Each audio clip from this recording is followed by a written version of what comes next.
Hey guys, tonight we are going to leave our comfortable beds, our climate-controlled rooms, and our door-dashed dinners behind. We're traveling back in time to a place of myth and legend, a place of heroic cowboys and wide open spaces, the American Wild West. Except, we're not going to the Hollywood version, we're going to the real one. The gritty, dusty, and profoundly dangerous one, where your biggest threat isn't a gunslinger at high noon, but the water you're about to drink.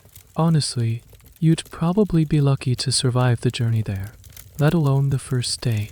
So, before you get comfortable, take a moment to like the video and subscribe, but only if you genuinely enjoy what I do here. And in the comments, let me know what city you're listening from and what time it is for you.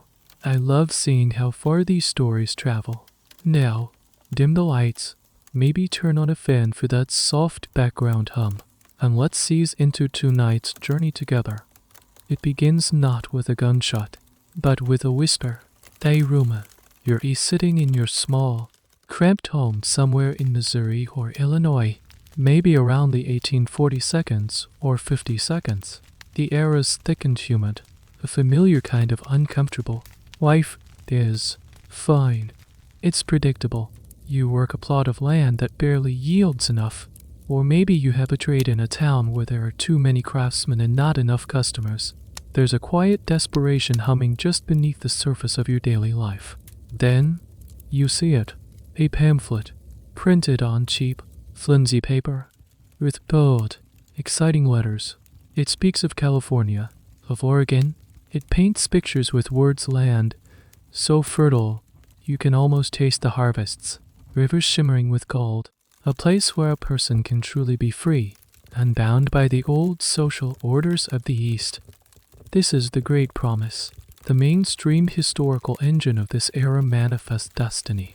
It's the powerful, almost religious belief that America is destined, by God himself, to stretch from coast to coast. You, a tiny cog in this grand machine, are being called to play your part. You hear stories from men who've supposedly come back, their pockets heavy with gold nuggets. They talk about vast, empty valleys waiting for a plow, a place where you don't have to answer to anyone. The stories spread like a fever, and you, like so many others, have caught it. You look at your meager surroundings, and then at the imagined golden sunset in the west, and you make a decision. A life-altering, terrifying decision. Eerie kind.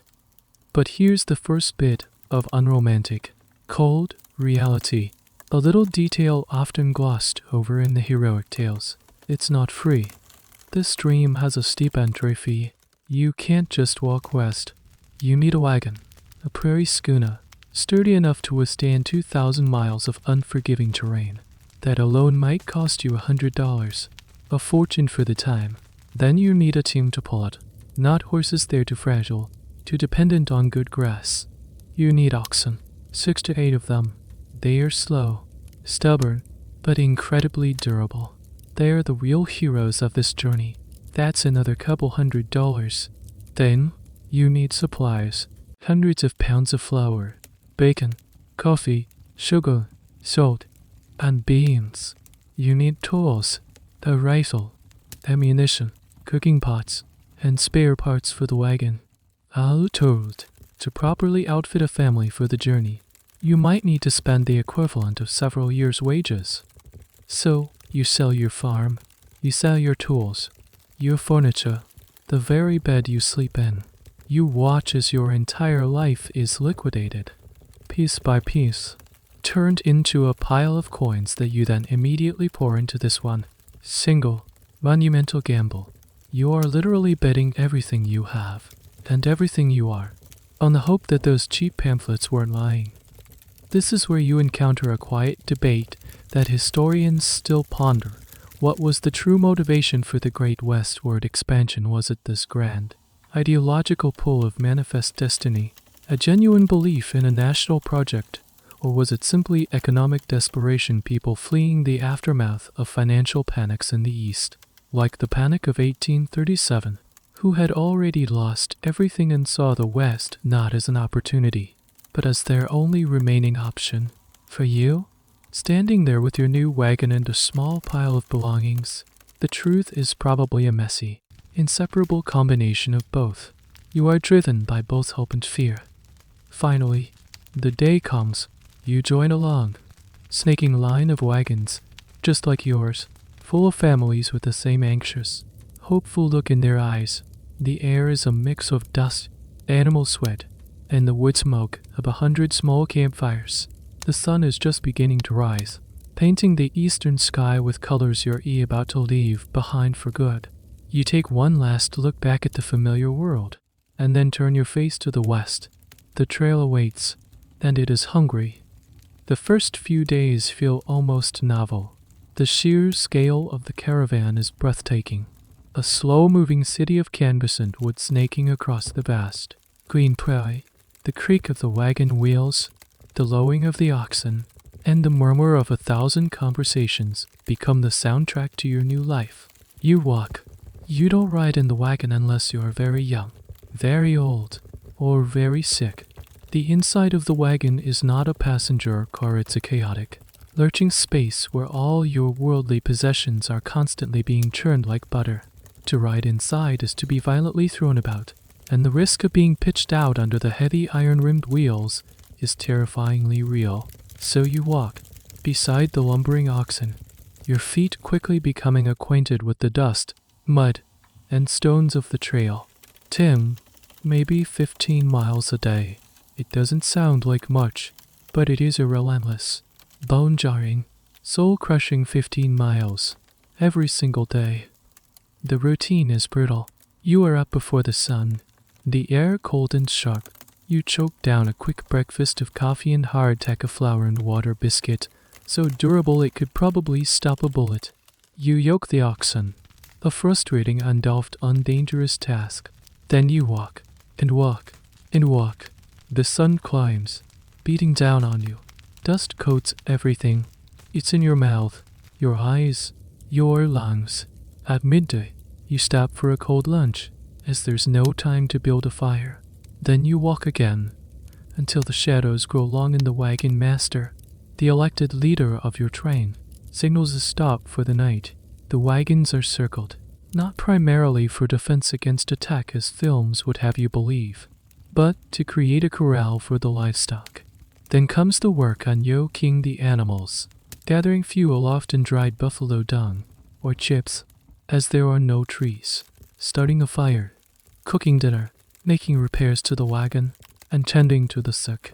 You fall onto your bedroll, exhausted, only to wake up a few hours later to do it all over again.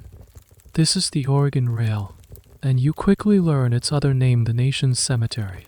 The greatest threat out here isn't a dramatic showdown, it's a quiet, invisible killer you carry with you. Cholera. It stalks the wagon reins, thriving in the unsanitary conditions. Everyone drinks from the same rivers, the Platte, the Sweetwater. These rivers are also where people wash their clothes, bathe, and relieve themselves. The water becomes a soup of human and animal waste, a perfect breeding ground for bacteria. One day, a person in a nearby wagon complains of stomach cramps. Within hours, they are violently ill. By morning, they are gone, their body dehydrated and hollowed out by the disease. You help dig a shallow grave by the side of the trail, piling stones on top to keep the wolves away. You say a quick prayer and move on. You have to. To linger is to risk the same fate. Here's a grim little fact that shatters the cowboy myth. The most common causes of death on the trail were mundane and tragic. Far more people died from disease than from conflicts with Native Americans, which were actually quite rare in the early years of the migration. The number one cause of death was cholera. The number two, accidents. People, especially children, falling from the wagons and being crushed by the wheels. People being kicked by a mule or gored by an ox. Accidental firearm discharges were another common killer, as a bumpy wagon ride and a loaded rifle are a terrible combination. You start to notice the graves. At first, it's one or two. Then you see them every few miles. Simple wooden crosses, or just a pile of rocks. Sometimes, You see a headboard with a name and a date carved into it. Mary, age 24, gone to God, infant son of the Parkers. The trail is littered with them. You realize you are not blazing a new path, you are following a corridor of sorrow. The historical debate rages on about the precise mortality rate. Some historians, analyzing diaries and records, suggest as many as 1 in every 10 people who started the journey never saw its end. Others argue the numbers were lower, perhaps closer to 1 in 20 or 30, fluctuating wildly depending on the year and the severity of the cholera outbreaks. But as you walk past another fresh grave, the specific percentage doesn't matter. What matters is the palpable presence of death that now hangs over the caravan like the constant dust cloud. The journey wears on you physically and mentally. The landscape, once beautiful, becomes a monotonous, unforgiving enemy to lighten the load for the struggling oxen. People start to abandon their possessions. The trail becomes an open-air museum of broken dreams. You see heavy oak dressers, ornate chairs, family portraits, even pianos, just sitting on the prairie, slowly being reclaimed by the elements. Each abandoned item tells a story of a difficult choice, a moment when a cherished memory had to be sacrificed for the simple, brutal necessity of moving forward. You look at your own dwindling supplies, feel the ache in your bones, and wonder what you will have to leave behind next. The golden promise of the West feels very, very far away. After months that feel like years, the terrain begins to change. The endless flat prairie gives way to rolling hills, and then to the jagged, imposing peaks of the Rocky Mountains. The journey becomes even more treacherous. But one day, you crest a dusty ridge and see it. Below you, nestled in a brown valley, is a haphazard collection of wooden buildings. A thin plume of smoke rises from a single chimney. This is it, a town. Not the grand destination of California or Oregon, but a stopover, a place to rest and resupply, a place they call prosperity. You guide your exhausted oxen down the slope, your wagon creaking in protest.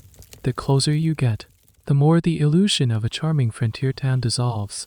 There is no town square, no church steeple, no neat rows of houses. Prosperity is a scar on the landscape. It's one main street, ankle-deep in a foul-smelling mixture of dust, mud, and manure. The street is flanked by about a dozen buildings, most of them hastily constructed from rough, unpainted lumber. Some aren't even buildings at all, but large, dirty tents. There are no sidewalks. There are no trees. The air, which you had hoped would be crisp and clean, is thick with the smell of unwashed bodies, stale whiskey, and the ever-present stench from the communal latrine trench located just a little too close to town. This is your first real taste of a boomtown. It sprang up almost overnight, not out of a need for community or settlement, but out of pure, frantic greed. Someone found a whisper of gold in a nearby creek, and within a year, this chaotic hub of commerce and desperation had materialized. It exists for one reason and one reason only: two separate prospectors from their money. You pull your wagon to a stop at the edge of town, near a livery stable which is really just a fenced-in mud pit where you can pay an exorbitant fee to leave your starving oxen. As you walk down the main street, you take in the sights. The buildings have false fronts, tall, flat facades designed to make them look more impressive and permanent than they actually are. It's a classic feature of Western towns, a bit of cheap stagecraft to create an illusion of substance. Behind these facades are single-story shacks. You see a general store, a saloon or three, an assay office where miners have their finds weighed and valued, and a hotel that looks like it might fall over if a strong wind blew. Now for a little tidbit of historical trivia. What was the most profitable business in a gold rush town? It wasn't mining. It was owning the general store or the saloon. The prospectors did the back-breaking, high-risk work, while the merchants provided the essentials: picks, shovels, food, and whiskey at wildly inflated prices. They were mining the miners. The owner of the general store in a town like this was often the richest person for 100 miles in any direction. You see people milling about. They are almost all men. They are gaunt, bearded, and dressed in ragged, filthy clothing. Their faces art into leather by the sun, and their eyes have a peculiar, haunted look, a mixture of desperate hope and profound disappointment. There's an undercurrent of tension in the air. A group of men are arguing loudly outside one of the saloons.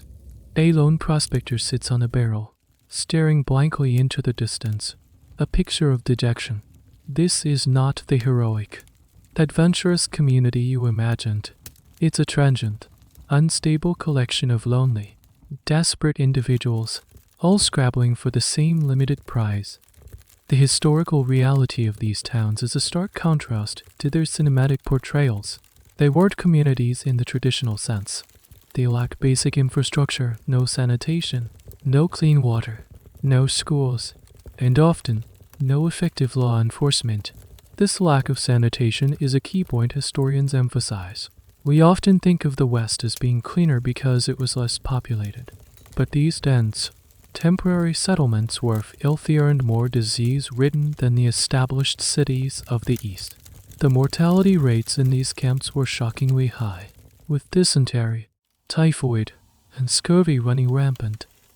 And here, the debate among historians isn't if these towns were rough, but how the social fabric held together it all. Some scholars argue that, in the absence of formal laws, informal codes of conduct in minors, courts emerged, creating a rough but functional system of justice. Others contend that these were essentially anarchic spaces, where might made right and the only law was the one you could enforce with your own hands or your own gun. Standing in the middle of this dusty, stinking street, listening to the cacophony of shouting, coughing, and the tinny piano music drifting from a saloon, you're inclined to believe the latter. The prosperity promised by the town's name feels like a cruel joke. Your long, arduous journey has ended, but a new, and perhaps more challenging, one is just beginning. Now you need a place to live. The so-called hotel is out of the question. It's a fire trap charging $1 a night for a flea-infested cot in a room with 10 other snoring, toughing men. You need your own space, a base of operations for your new life in prosperity. You look around at the available housing options, and the word grim doesn't quite do them justice. Your first option, and the most common for newcomers, is a tent, but this isn't a modern, waterproof nylon dome. This is a simple canvas sheet stretched over a crude wooden frame. It offers minimal protection from the elements. When it rains, it leaks. The water pools on the dirt floor, turning your living space into a mud pit. When the wind blows, the canvas flaps and strains, threatening to rip away and leave you completely exposed. And it offers absolutely zero security. Anyone can slash through the canvas and take your meager belongings while you're out trying to find work. So you decide you need something more permanent. You look at the wooden shacks that pass for houses. They are built from green, unseasoned lumber, hauled from miles away at great expense. As this green wood dries in the unrelenting sun, it warps and shrinks, opening up gaps in the walls and roof. These aren't small cracks, you can see daylight through them. This means that when the wind blows, dust and sand blast into your home, coating every surface. When it rains, water drips in from a dozen different places. Forget about insulation. In the scorching summer, your shack becomes an oven. In the freezing winter, it's an icebox. But you have to build something. You spend what little money you have left on overpriced lumber and nails from the general store.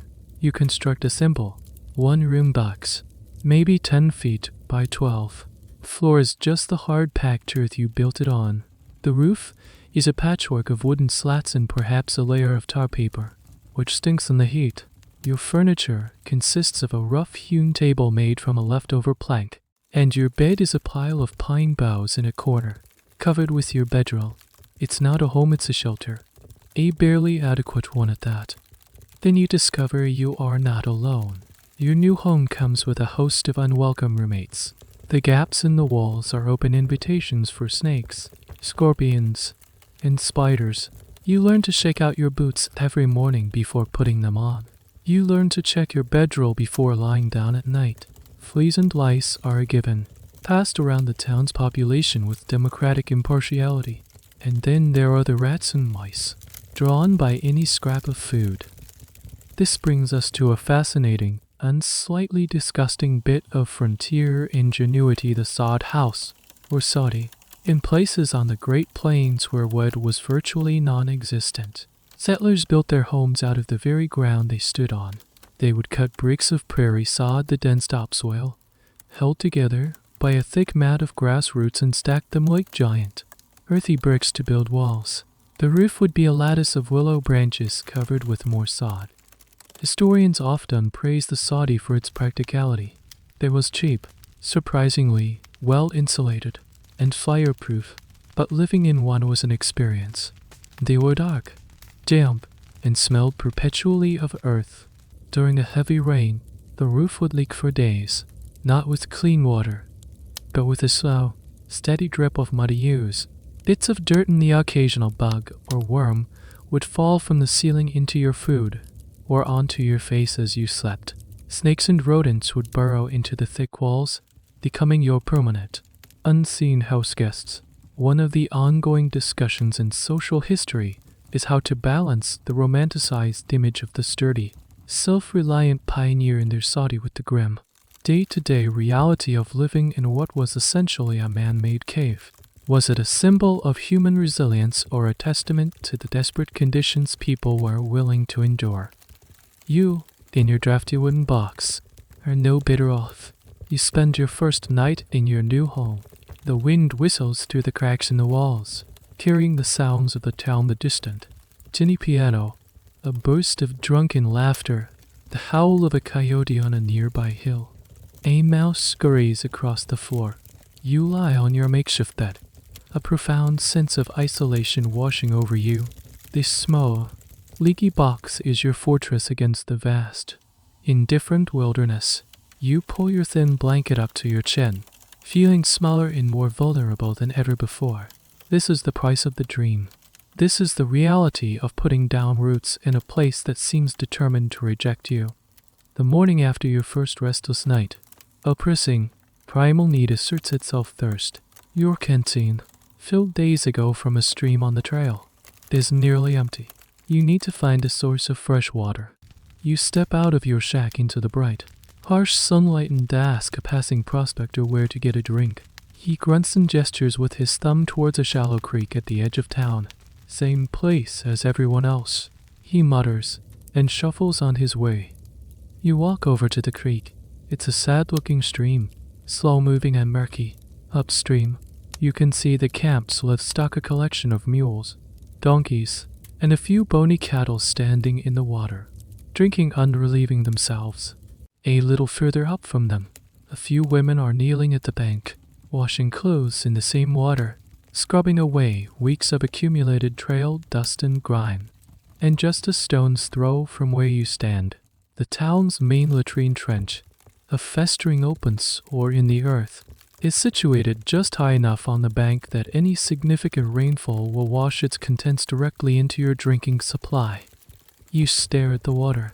You can literally see the problem, but you have no choice. This is it. This is the town's water source. There are no wells, no pipes, no filters, no concept of water treatment. The very idea of germ theory is decades away from being understood, let alone accepted. To you and everyone else here, water is just water. If it's wet and doesn't have chunks floating in it, it's good to drink. You dip your canteen in, trying to find a spot that looks slightly less cloudy than the rest, and take a hesitant sip. It tastes of dirt, minerals, and something vaguely unpleasant you can't quite identify. This simple act is the most dangerous thing you will do all day. It's more dangerous than any potential encounter with a wild animal or a surly outlaw. In the American West, water was the silent, indiscriminate killer. The great scourges of the 19th century: cholera, dysentery, typhoid are waterborne diseases. They spread like wildfire through camps and towns like prosperity for this exact reason. A single infected person arriving in town and using the communal water source could trigger an epidemic that would decimate the population in a matter of weeks. This is a central, unavoidable truth that historians of the West constantly emphasize, while Hollywood focuses on the dramatic violence of the gunfight. The historical reality is that you were vastly more likely to die a miserable, undignified death from diarrhea than you were to be shot by a gunslinger. It's not a glamorous fact, but it is the most important one for understanding daily life in this period. Here's a little known detail about the struggle for clean water. People knew that some water was better than others, even if they didn't know why. They often preferred the taste of fast-moving river water over stagnant pond water. And there was a folk belief that the water from a spring that flowed out of rocks was the purest. They were right, of course, but for the wrong reasons. They thought the rocks filtered the water in a moral sense, making it clean. In reality, spring water was often safer because it was groundwater that hadn't been contaminated by surface runoff from human and animal waste. The problem was, in a dry, flat place like this, there were no springs. There was only the creek. So, what did people do? They often tried to purify their water by boiling it to make coffee, which was a staple of the Western diet. This unintentionally sterilized the water, killing most of the harmful bacteria. This is a fascinating example of a cultural practice providing a health benefit that its practitioners were completely unaware of. The immense consumption of coffee in the West might have been one of the most effective public health measures of the era, entirely by accident. This leads to a debate that still crops up in food history circles. Was the West's obsession with coffee purely for the caffeine and taste? Or was it subconsciously driven by the fact that people who drank more coffee and less raw water simply got sick less often? It's impossible to prove, but it's a compelling thought. You, however, just filled your canteen with raw, unboiled water. You take a long drink because the sun is already getting hot and you're dehydrated from the day before. You feel the cool liquid slide down your throat, unaware that you may have just ingested a microscopic army that is about to lay siege to your insides. You put the cap back on your canteen and turn to face the town. Your immediate goal is to find some way to earn money. But a clock has just started ticking inside you. The biggest battle of your life in the West might be fought not in the gold fields or in a saloon, but in your own digestive system, against an enemy you can't even see. With your canteen full of questionable water and your stomach blessedly quiet for now, you turn your attention to the reason you came here. Gold. The very word hangs in the air, a shimmering promise that justifies all the hardship. You came to get rich, and it's time to start. But you quickly learn that gold mining is not what you imagined. There's no striding into a cave and breaking off a giant, gleaming nugget from a vein in the wall. That's the stuff of fantasy. The reality is far more mundane and far more grueling. The dominant form of mining in a place like prosperity is placer mining. This means the gold isn't in solid rock, it's loose, in the form of tiny flakes and dust, mixed in with the sand and gravel of the creek bed, the same creek you just drank from. Your job is to separate the minuscule, heavy specks of gold from the tons of worthless, whiter sediment. You need tools. You head to the general store, a dark, cluttered room that smells of leather, coffee beans, and chewing tobacco. The storekeeper, a man with a clean shirt and soft hands, eyes you up and down. He knows your ear greenhorn. He sells you the basic kit: a shovel, the pickaxe, and a shallow metal pan. The price is astronomical. A simple shovel that would cost $0.25 back east costs $5 here. A pickaxe is $10. The pan is another $3. HES charging what the market will bear. And the market is full of desperate men. You hand over a significant chunk of your remaining cash, your stomach tightening at the expense. You head back to the creek, finding a small, unclaimed section of the bank. You watch the other miners. The process is simple in theory, exhausting in practice. You shovel a load of heavy, wet gravel into your pan. You lower the pan into the frigid creek water and begin to swirl it. The idea is to use the water to wash away the lighter sand and pebbles, while the heavier gold flakes, if there aren't any, sink to the bottom. It's a delicate, repetitive motion. Swirl, tilt, let the water carry away the silt. Swirl, tilt. You are bent over, your back screaming in protest, your hands submerged in icy water that makes your fingers go numb. The sun beats down on your neck. You do this for an hour, then another. Finally, after washing away almost all of the gravel, you are left with a small amount of blacks, and at the bottom of the pan, you peer at it, your heart pounding. Is that a glint of yellow? Yes. You see a few tiny, almost microscopic, specks. Gold. You carefully collect them, your hands shaking with excitement. You've done it. You're a gold miner. But then you do the math. You've spent hours of back-breaking labor to find an amount of gold worth, perhaps a few cents. You look at the other miners. They work with a grin, silent intensity. Their faces are etched with frustration. They are all engaged in the same soul-crushing lottery. You work all day, from sunup to sundown, standing in that cold water, swirling, swirling, swirling. At the end of the day, your back is a knot of pain. Your hands are raw, and you have a small vial containing a pathetic pinch of gold dust. It's not enough to cover the cost of your food for the day, let alone the tools you just bought. Here's a cold, hard historical fact. The vast majority of individual prospectors in the gold rush, the 49ers and their brethren, did not get rich. Most of them went broke. The real money in gold mining was eventually made by large, organized companies that could afford the heavy machinery needed for hydraulic or hard rock mining. The image of the lone, successful prospector is largely a myth. For every one man who struck it rich, 1,000 others found only poverty and despair. This brings us to a slightly bizarre, lesser-known aspect of the mining camp's claim jumping. Your small patch of creek bank is your claim. You mark it with a few stakes. According to the unwritten miners' law, this claim is yours as long as you are actively working it.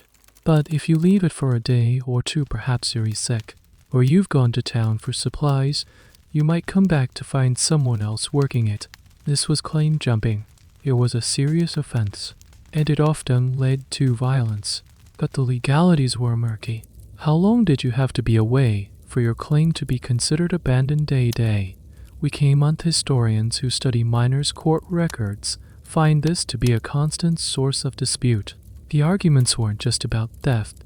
They were about the very definition of ownership and labor in all. And with no formal government, was ownership established by a piece of paper or by the sweat of your brow?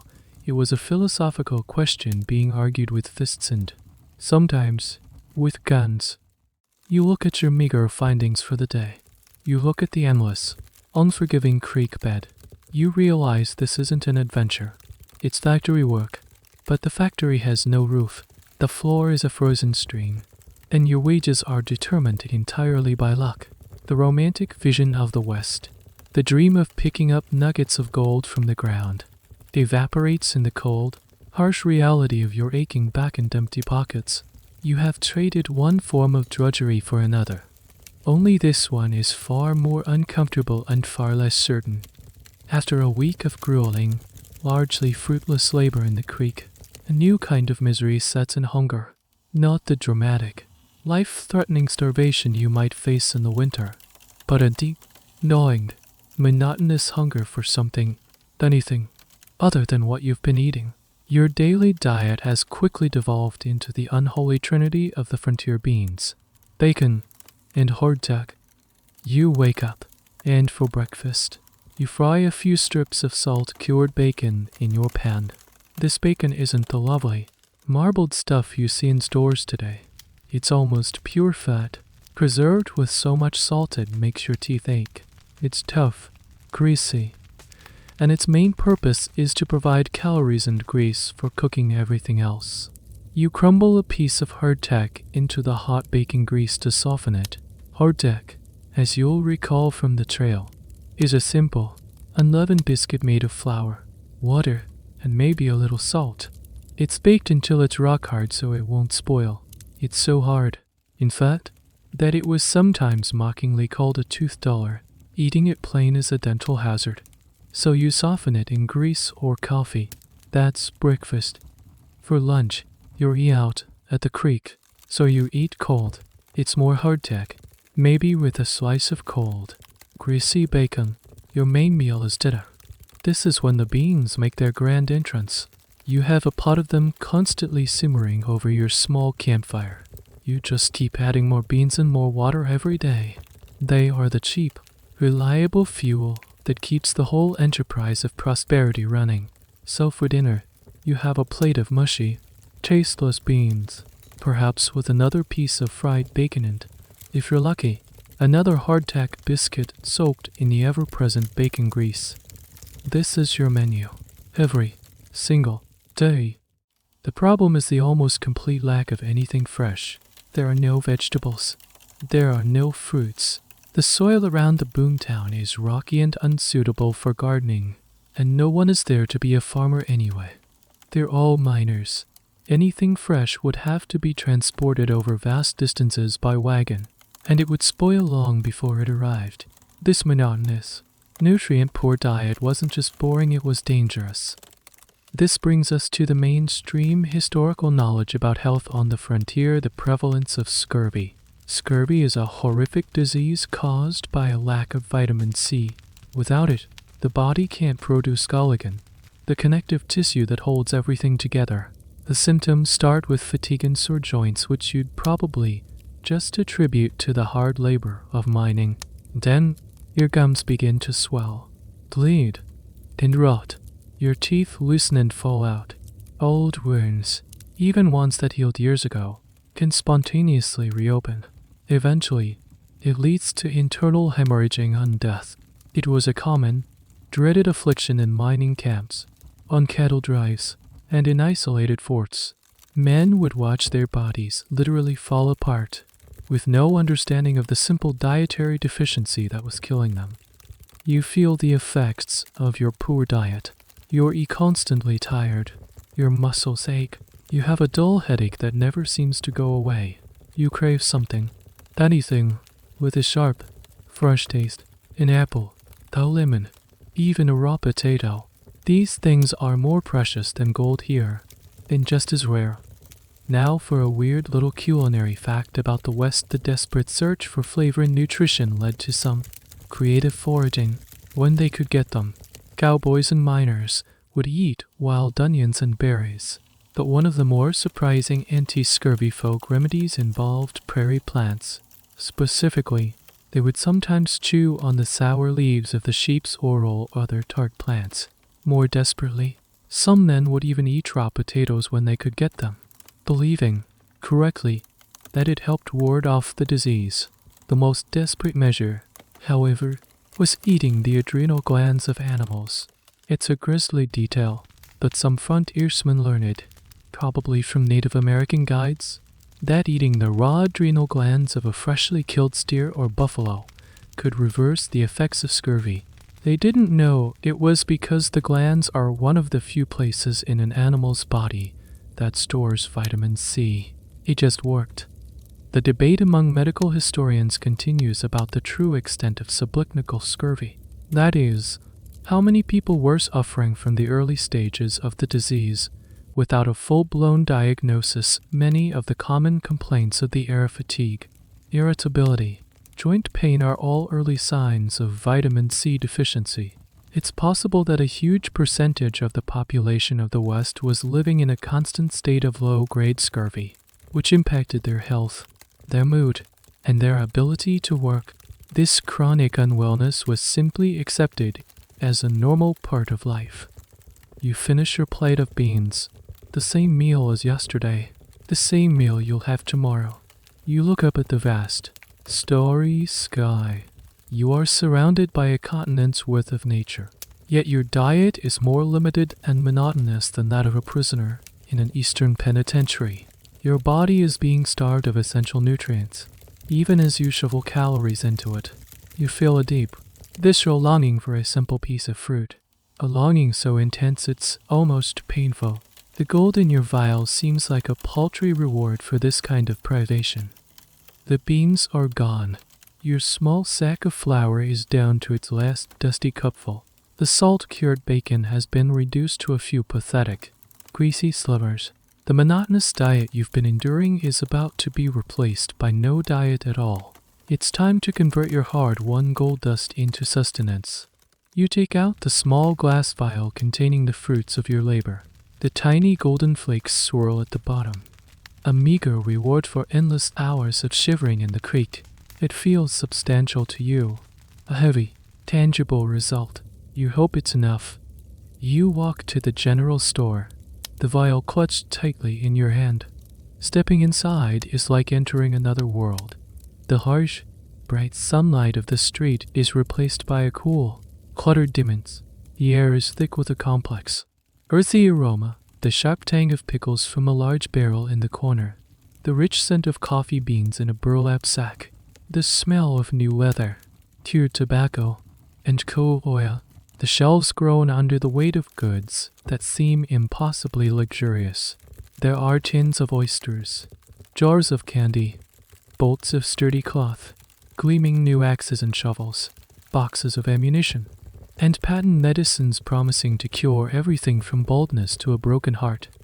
Behind a long wooden counter stands the proprietor. He is the man you saw when you first arrived, the one with the clean shirt and the soft hands. He doesn't sweat in the sun or freeze in the creek. He presides over his kingdom of goods with a calm, watchful air. He is the gatekeeper of survival, and the toll is paid in gold. You approach the counter, your heart thumping a little. This is the moment of truth. You wordlessly place your vial on the counter. The storekeeper picks it up, uncorks it, and with the practiced, steady hand of a surgeon, pours your precious gold dust onto a small, delicate brass scale. He adds a tiny weight to the other side, then another. The scale teeters, then balances. He squints at it. Looks like $4.20. He announces, his voice flat and devoid of emotion. $4.20. For a moment, you feel a surge of pride. All that back-breaking work, and it adds up to a real number. All right, you say, your voice coming out a little hoarse. I need a sack of flour, some bacon, and a pound of coffee. The storekeeper nods slowly, never taking his eyes off you. He turns and retrieves the items. A 20-pound sack of flour, a slab of salt bacon, a bag of green coffee beans you'll have to roast yourself. He places them on the counter. That'll be $4, he says. The words hit you like a physical blow.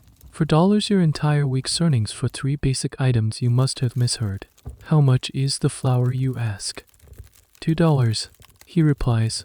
Bacon's $1.50. Coffee's 50 cents. You do the math in your head. A bag of flour that would cost a dime back home is $2 here. The prices are not just high, they are predatory. You look at the meager pile of goods, then at the almost empty scale where your gold dust used to be. The storekeeper sweeps the dust into a leather pouch, a little magician making your dreams disappear. He pushes 20 cents in change across the counter towards you. You are left with 2 dimes and a few days' worth of food. The cycle will begin again tomorrow.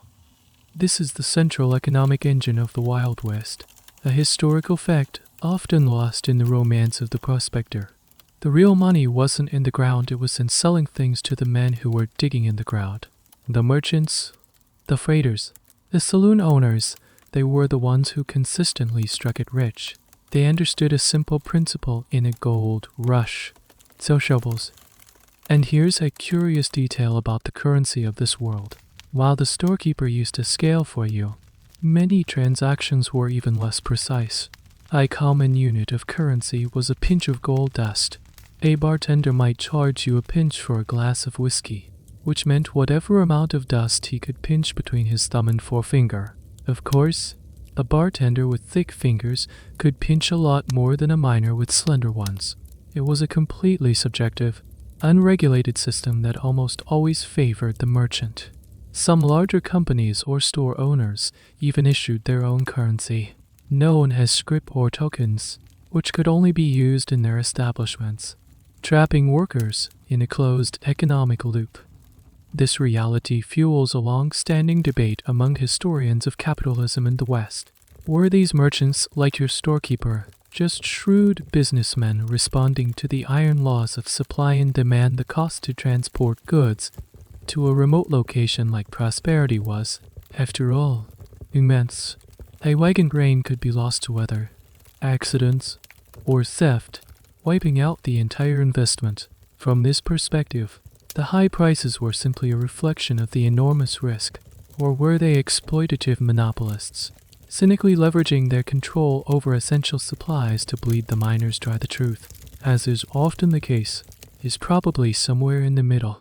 The storekeeper was likely both a gambler taking a huge risk and a predator squeezing every last cent or flake of gold out of a captive market. You pick up your small, impossibly expensive bag of supplies.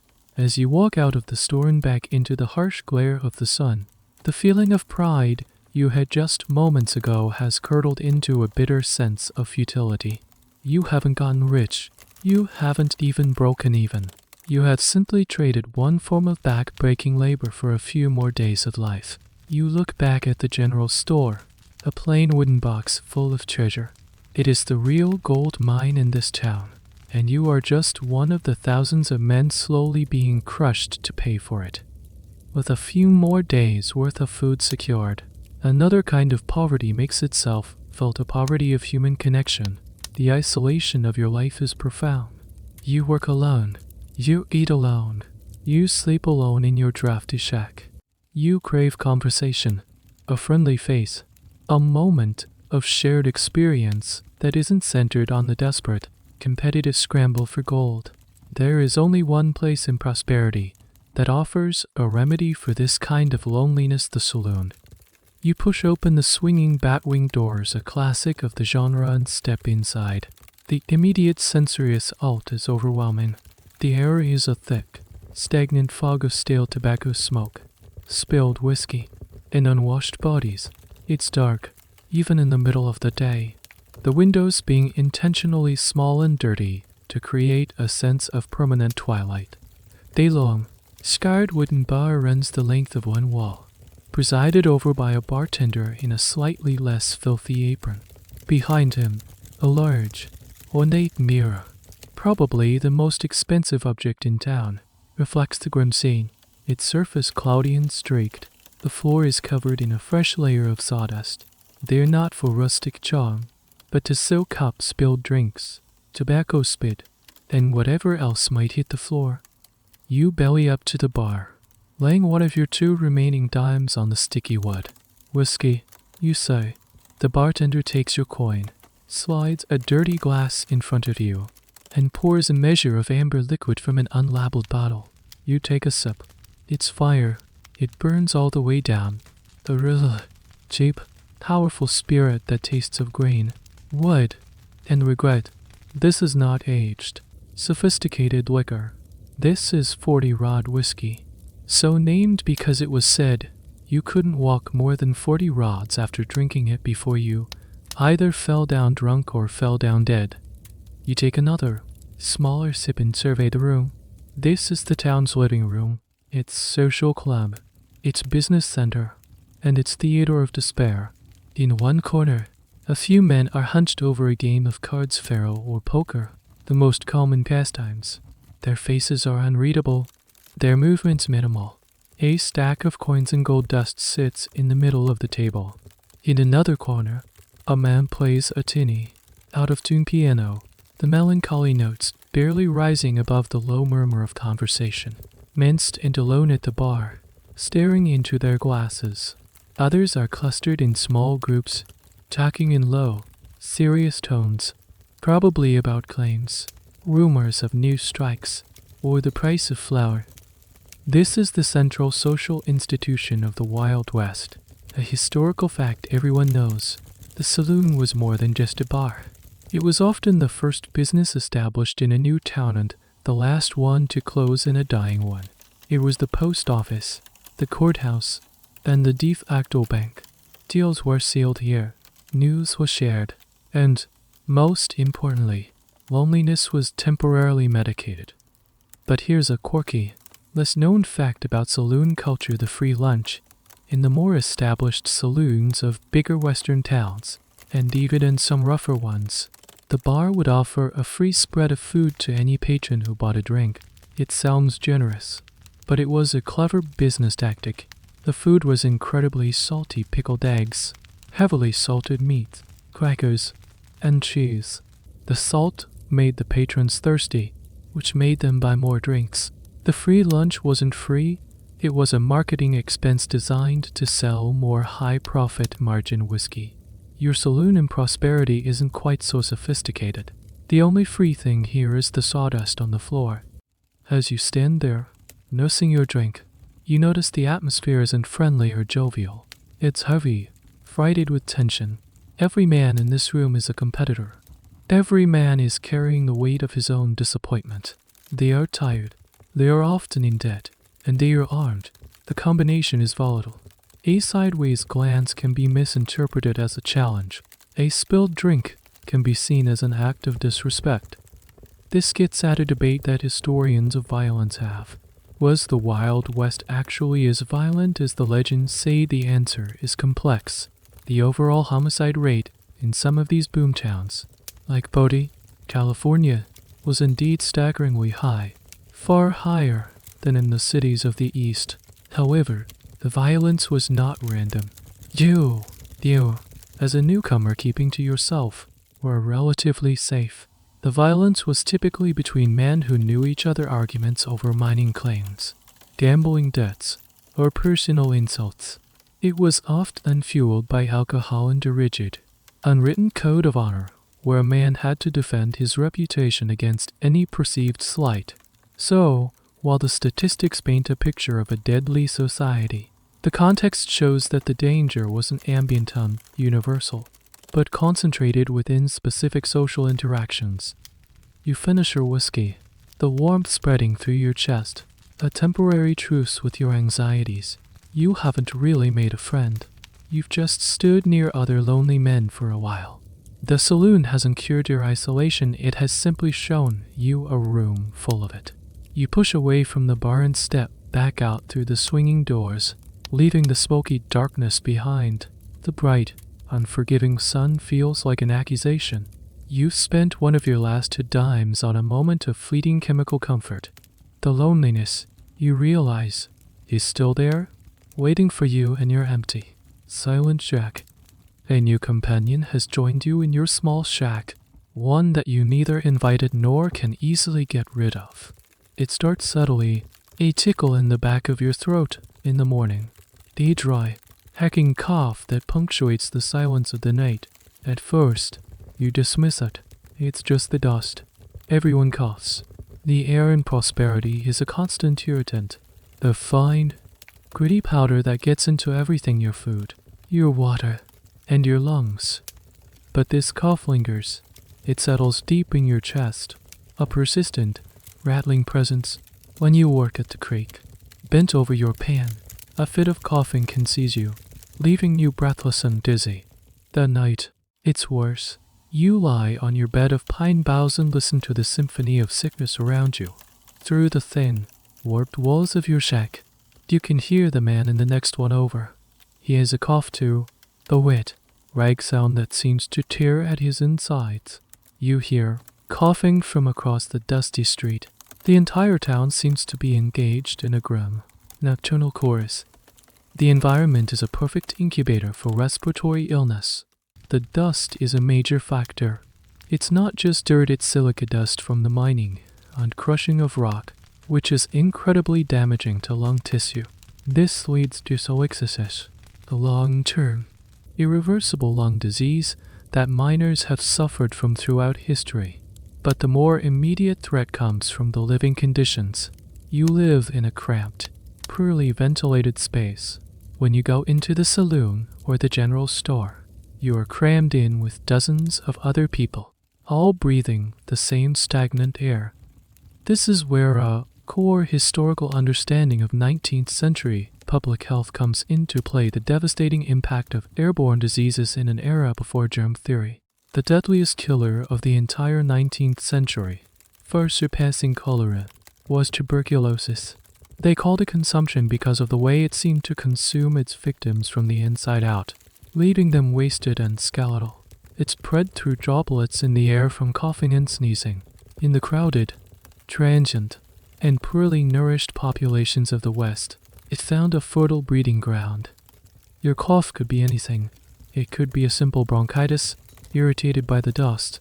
It could be pneumonia, a serious and oft unfatal infection in the age before antibiotics. Or it could be the beginning of consumption. You have no way of knowing. All you know is that you feel a little weaker each day. Your chest aches. The simple act of breathing has become a conscious effort. Here's a bizarre and slightly unnerving detail from the history of medicine. In the mid-19th century, one of the popular cures for consumption was a change of air. Doctors in the damp, polluted cities of the East would advise their consumptive patients to move to a place with dry, clean air. Places like Colorado or Arizona became health destinations. The irony is that while they were sending sick people west for the clean air, the very conditions of the journey in the boomtowns they ended up in were often ideal for spreading the disease further. A wagon train or a mining camp was a perfect place for one sick person to infect dozens of others. They were trying to escape the disease, but they were often just bringing it with them and creating new hotspots. This leads to a debate that still circulates among historians and historical epidemiologists. How much of the West's unhealthy reputation was homegrown versus imported were these towns, generating diseases like typhoid because of their poor sanitation? Or were they primarily acting as amplifiers for diseases like tuberculosis that were brought in by the constant stream of new arrivals from the East? The answer is likely both. The West was a place where diseases of filth and diseases of crowding met and flourished, creating a uniquely hazardous environment for the human body. You lie in your shack, listening to your own ragged breathing. You are trapped. You are too sick to work effectively in the cold creek, which means your income of gold dust has slowed to a trickle. But you are not sick enough to be completely bedridden. You are in a terrible limbo, a state of gradual decline. The grand, heroic dangers you might have imagined facing in the West, a gunfight, a bear attack, seem like a distant fantasy. Your great adversary is your own body, the delicate, vulnerable tissues of your lungs that are slowly, inexorably failing you. You press a hand to your chest, feeling the rattle with every breath. The fear you feel is colder and more profound than any fear you felt on the trail. It's the fear of being slowly erased, not by a sudden act of violence, but by the very air you breathe. Your body is a map of your new life, and the terrain is unforgiving. Your hands are a geography of calluses, blisters, and cuts from the sharp rocks in the creek. Your back is a constant dull ache. Your lungs are a landscape of dust and inflammation. One afternoon, while trying to pry a stubborn rock loose with your pickaxe, the tool slips. The sharpened end slices across the back of your hand, opening a deep, ragged gash. You cry out, more in frustration than in pain. You drop the pickaxe and clutch your hand. Blood wells up instantly, bright red against your dirt-caked skin. It's not a life-threatening wound. It's a common, everyday injury in a life filled with manual labor.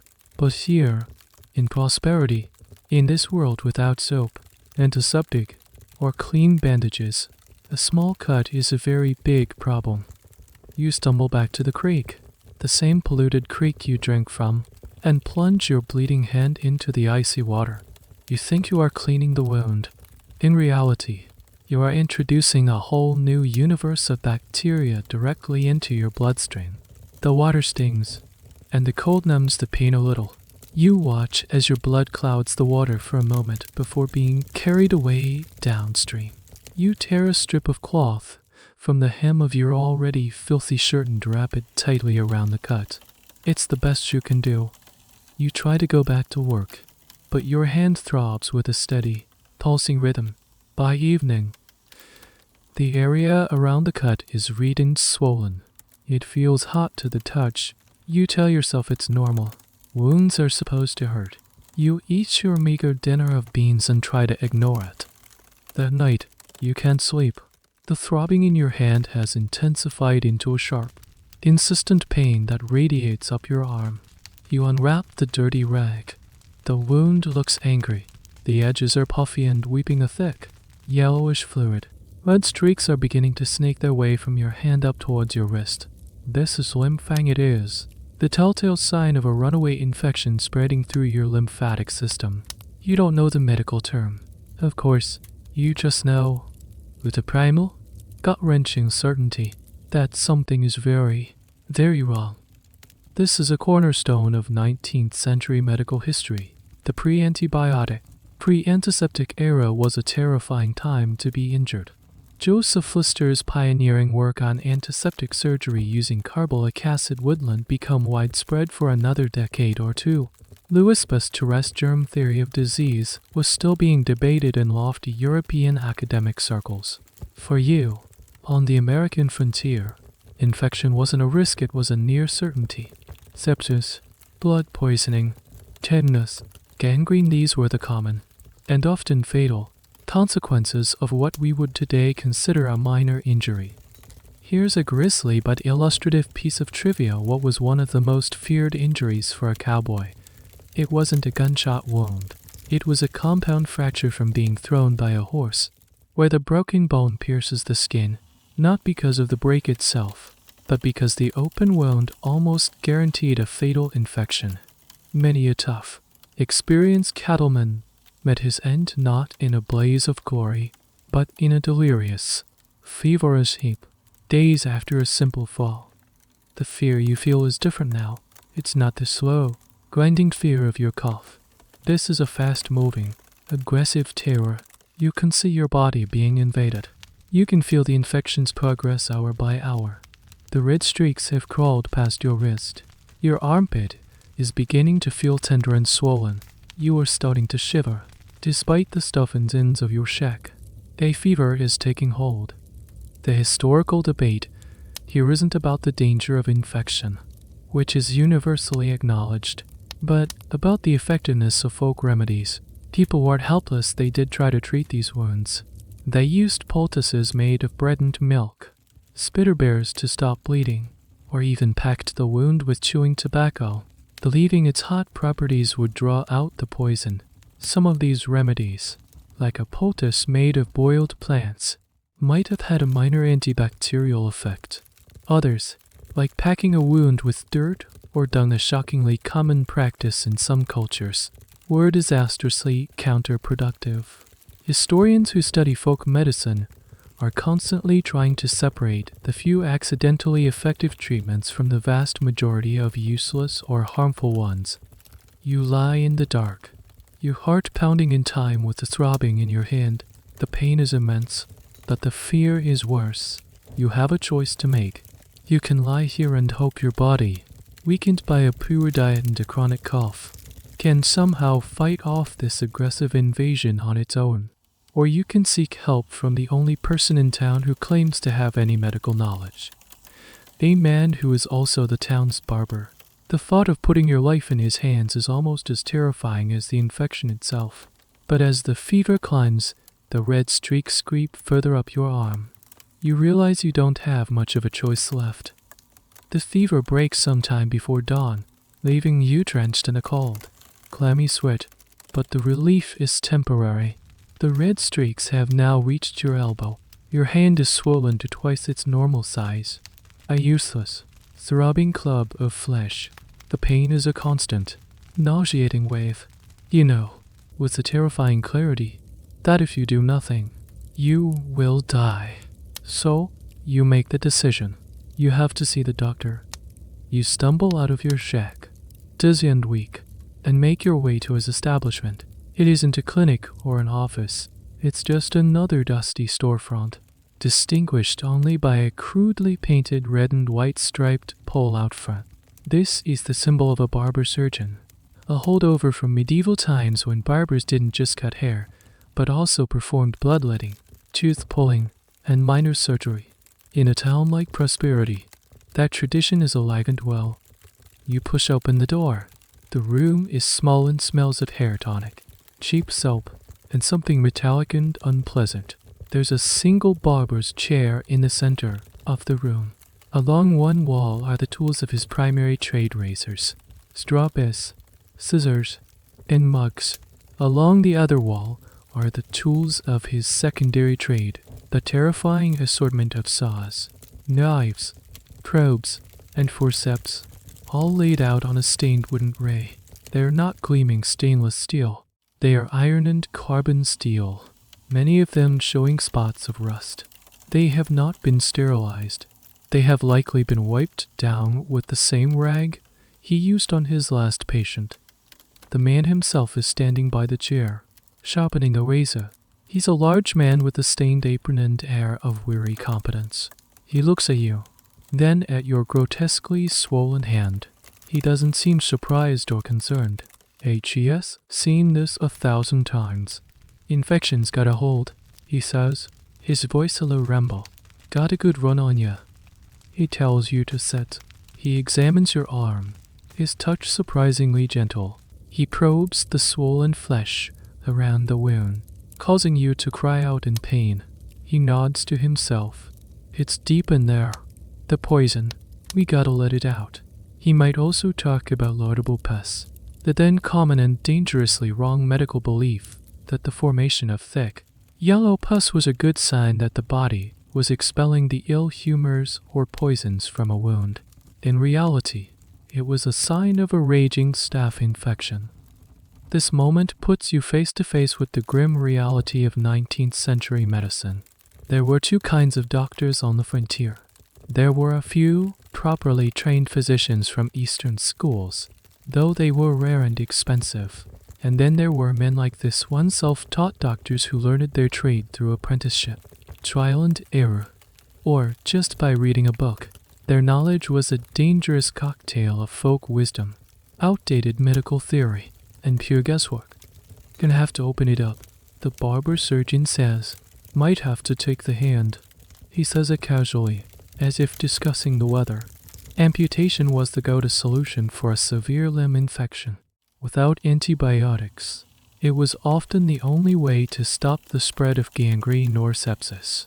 A quick, brutal amputation could save a life, but the procedure itself was fraught with peril. And here's a fascinating, if horrifying, piece of medical history. What was the most important quality for a 19th century surgeon? Not knowledge of anatomy, not precision. It was speed. Without effective anesthesia, surgery was an exercise in controlled butchery. The surgeon's goal was to get it over with as quickly as possible to minimize the patient's agony and shock. Famous surgeons of the era were known for their speed, able to amputate a leg in under a minute. The operating theater was a place of screams, blood, and brutal haste. The doctor can see the terror in your eyes. First, we'll try something else, he says, perhaps taking a bit of pity on you. He pulls a bottle of whiskey from under the counter, the same raw, fiery stuff they serve in the saloon. Drink this, he says, handing you the bottle. As much as you can. This is your anesthetic. There is no ether, no chloroform here. There is only alcohol-induced oblivion. You take a long, desperate pull from the bottle, the whiskey burning your throat but dulling the edges of your fear. You take another. While you drink, he picks up a knife, a scalpel that looks more like a small paring knife, and wipes it on his apron. He doesn't wash his hands. He doesn't wash your arm. He waits for your eyes to glaze over from the whiskey. Then he says, "This is gonna hurt." The debate among medical historians here is a subtle one. It's easy to look back at these practitioners as quacks and butchers, but many of them were doing the best they could with the knowledge they had. The debate centers on intent and perception. Did they see themselves as skilled healers, or did they know they were often just presiding over a patient's last moments? And how did the community view them as saviors in a desperate time? or as necessary evils, a last resort before the grave. The barber surgeon takes a firm hold of your arm. You close your eyes, the world swimming from the cheap whiskey. You hear a sharp intake of his breath, and then a pain so white-hot and absolute that it eclipses everything else. It is a bolt of pure agony that seems to split you in two. Your scream is lost in the raw, burning tide of the whiskey and the blinding, searing pain of the unsterilized knife cutting into your infected flesh. You survive the barber surgeon's brutal intervention. He managed to lance the worst of the infection without resorting to his saw, and for that, you are profoundly, deliriously grateful. You spend the next week in a feverish haze in your shack, your lance stand wrapped in marginally cleaner rags, sipping water and nursing the bottle of whiskey he let you keep. The swelling slowly subsides, leaving you weak, scarred, and $20 poor. But you have your hand. As you slowly regain your strength, you start to pay more attention to the ambient sounds of prosperity, particularly the stories swapped in the saloon. You hear talk of outlaws, lawmen, and gunfights. Names like Jesse James or Billy the Kid are whispered, their exploits already turning into legend. This is the image of the West you grew up with, the one from the dime novels and sensationalist newspapers, the image of the quick-draw duel at high noon, of honorable men facing each other in the street. But the reality you witness and over here is profoundly different. The very concept of a gunfight as a formal, agreed-upon duel is almost entirely a creation of Hollywood. It almost never happened. The classic scene to men standing face to face in a dusty street, waiting for the clock to strike 12, surrounded by terrified townsfolk peering from windows is pure fiction. The historical truth about lethal violence in the West was that it was ugly, clumsy, and deeply personal. It was, to use a modern term, asymmetrical warfare. Why would a rational person, even an angry one, stand in the open and give his opponent an even chance to kill him? They didn't. They shot from behind. They shot from a dark alleyway or a second-story window. They used shotguns, which required far less aim than a pistol, to settle disputes at close range in a saloon. A fair fight was a good way to get killed. Winning was what mattered, and winning meant using every dirty, unfair advantage you could. This is a major point that historians of the West, like Richard Maxwell Brown, have worked hard to clarify the distinction between the mythic gunfight and the real one. The myth is about honor, skill, and courage. The reality was about ambush, surprise, and overwhelming force. You see this firsthand.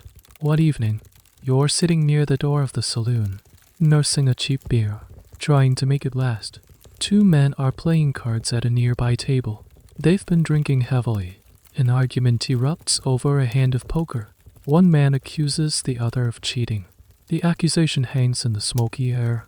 There's no challenge to a duel at dawn. The accused man simply stands up, knocking his chair over, his face purple with rage. He draws a pistol not from a low-slung, quick-draw holster, but from the waistband of his pants. It's a clumsy, fumbling motion. The other man, still seated, tries to draw his own gun, but he's too slow. The first man fires. The sound is deafening in the enclosed space. It's not a crisp bang like in the movies, it's a concussive, rolling boom that echoes off the walls. The room fills with acrid, white smoke from the black powder. The man who was shot jerks backward, a look of stunned surprise on his face. He slumps forward onto the table, scattering cards and coins. It's over in 3 seconds. It wasn't a duel. It was a drunken, pathetic, one-sided killing. The shooter stands there for a moment, the smoking pistol hanging from his hand, a look of shock on his own face, as if he can't believe what he's just done.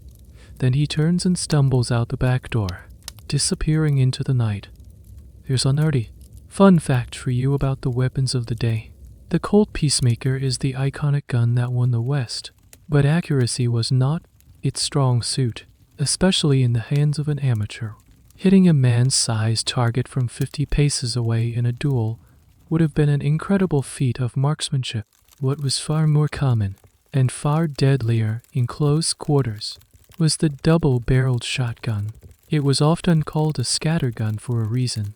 Lawmen and outlaws alike favored it for its devastating firepower and point-and-shoot effectiveness. As one frontier judge famously noted, "Nothing clears a room like a shotgun." The aftermath of the shooting is just as uncinematic. There's no sheriff rushing in. The bartender and a few other men drag the dead man outside and leave him in the alley. The card game is over. People go back to their drinks, talking in hushed, nervous tones.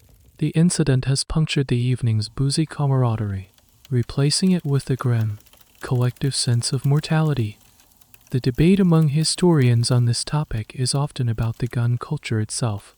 One school of thought argues that carrying a gun was a practical necessity in a lawless land, a tool for self-defense and hunting. Another school argues that the very prevalence of guns created a culture of performative masculinity, where men felt compelled to respond to insults with violence to maintain their honor. In this view, the guns didn't just provide security, they actively fostered the lethal encounters they were supposedly meant to prevent. Looking at the body in the alley, a victim of a drunken argument over a 5-cent pot, you're inclined to agree with the latter. The gun didn't solve a problem, it escalated a petty squabble into a fatal tragedy. You finish your beer, the taste soured by the smoke and the knowledge of what you've just seen. The heroic quest of the dime novels feels like a sick joke. You've now seen the West Sleeth of violence up close, and it was nothing like the legends. It wasn't a noble duel, it was a messy, pathetic homicide. But you soon learn that a shooting, as shocking as it was, is actually a relatively rare form of conflict. The day-to-day violence of prosperity is less dramatic, but far more pervasive. It's the violence of fists, boats, and broken bottles. A few nights after the shooting, you're back in the saloon. You're not there for the company anymore, you're there for the warmth and the light. A brief respite from your cold, dark shack. You've learned to find a corner, keep to yourself, and make a single drink last as long as possible. The atmosphere is tense. As usual, a group of freighters, who've just brought a wagon load of supplies into town, are celebrating their pay. They are loud, boisterous, and flush with cash. A group of local miners, who are broke and resentful, watch them from across the room. It's a classic town and country conflict, played out on a miniature, grimy stage. The spark is predictable. One of the freighters, drunk and arrogant, makes a loud, disparaging comment about the luck of the local miners. The miner, equally drunk and full of simmering rage, shouts something back. Insults are exchanged. The code of honor kicks in. A challenge is issued, not with guns, but with a shove. What happens next is not a choreographed movie brawl where stuntmen fly through breakaway tables. It's a chaotic, clumsy, and brutal explosion of violence. The two men are suddenly grappling, throwing wild, inaccurate punches. They crash into a nearby table, sending drinks and cards flying. They fall to the floor, rolling in the spit-and sawdust-covered filth. This is not boxing, it's a desperate, grunting struggle. One man tries to gouge the other's eyes. The other bites down on his opponent's ear. Then, their friends join in. It's no longer a one-on-one fight. It's a swirling, anarchic melee. Freighters versus miners. Someone picks up a chair and brings it crashing down on someone's back. The chair doesn't shatter into a dozen harmless pieces, it's solid oak. And it makes a sickening thud. The man goes down. Someone else breaks a whiskey bottle on the edge of the bar and lunges forward with the jagged neck, a makeshift dagger. The bartender pulls a heavy club from behind the bar, the kind they call a bunk starter, and starts trying to restore order by cracking heads indiscriminately. This is the real, workaday violence of the West. It was far more common than the gunfight. It was fueled by alcohol, frustration, and petty tribalism. It was ugly, undignified, and incredibly dangerous. A punch could knock you down, and an unlucky fall could crack your skull on the hard-packed earth floor or the iron footrail of the bar.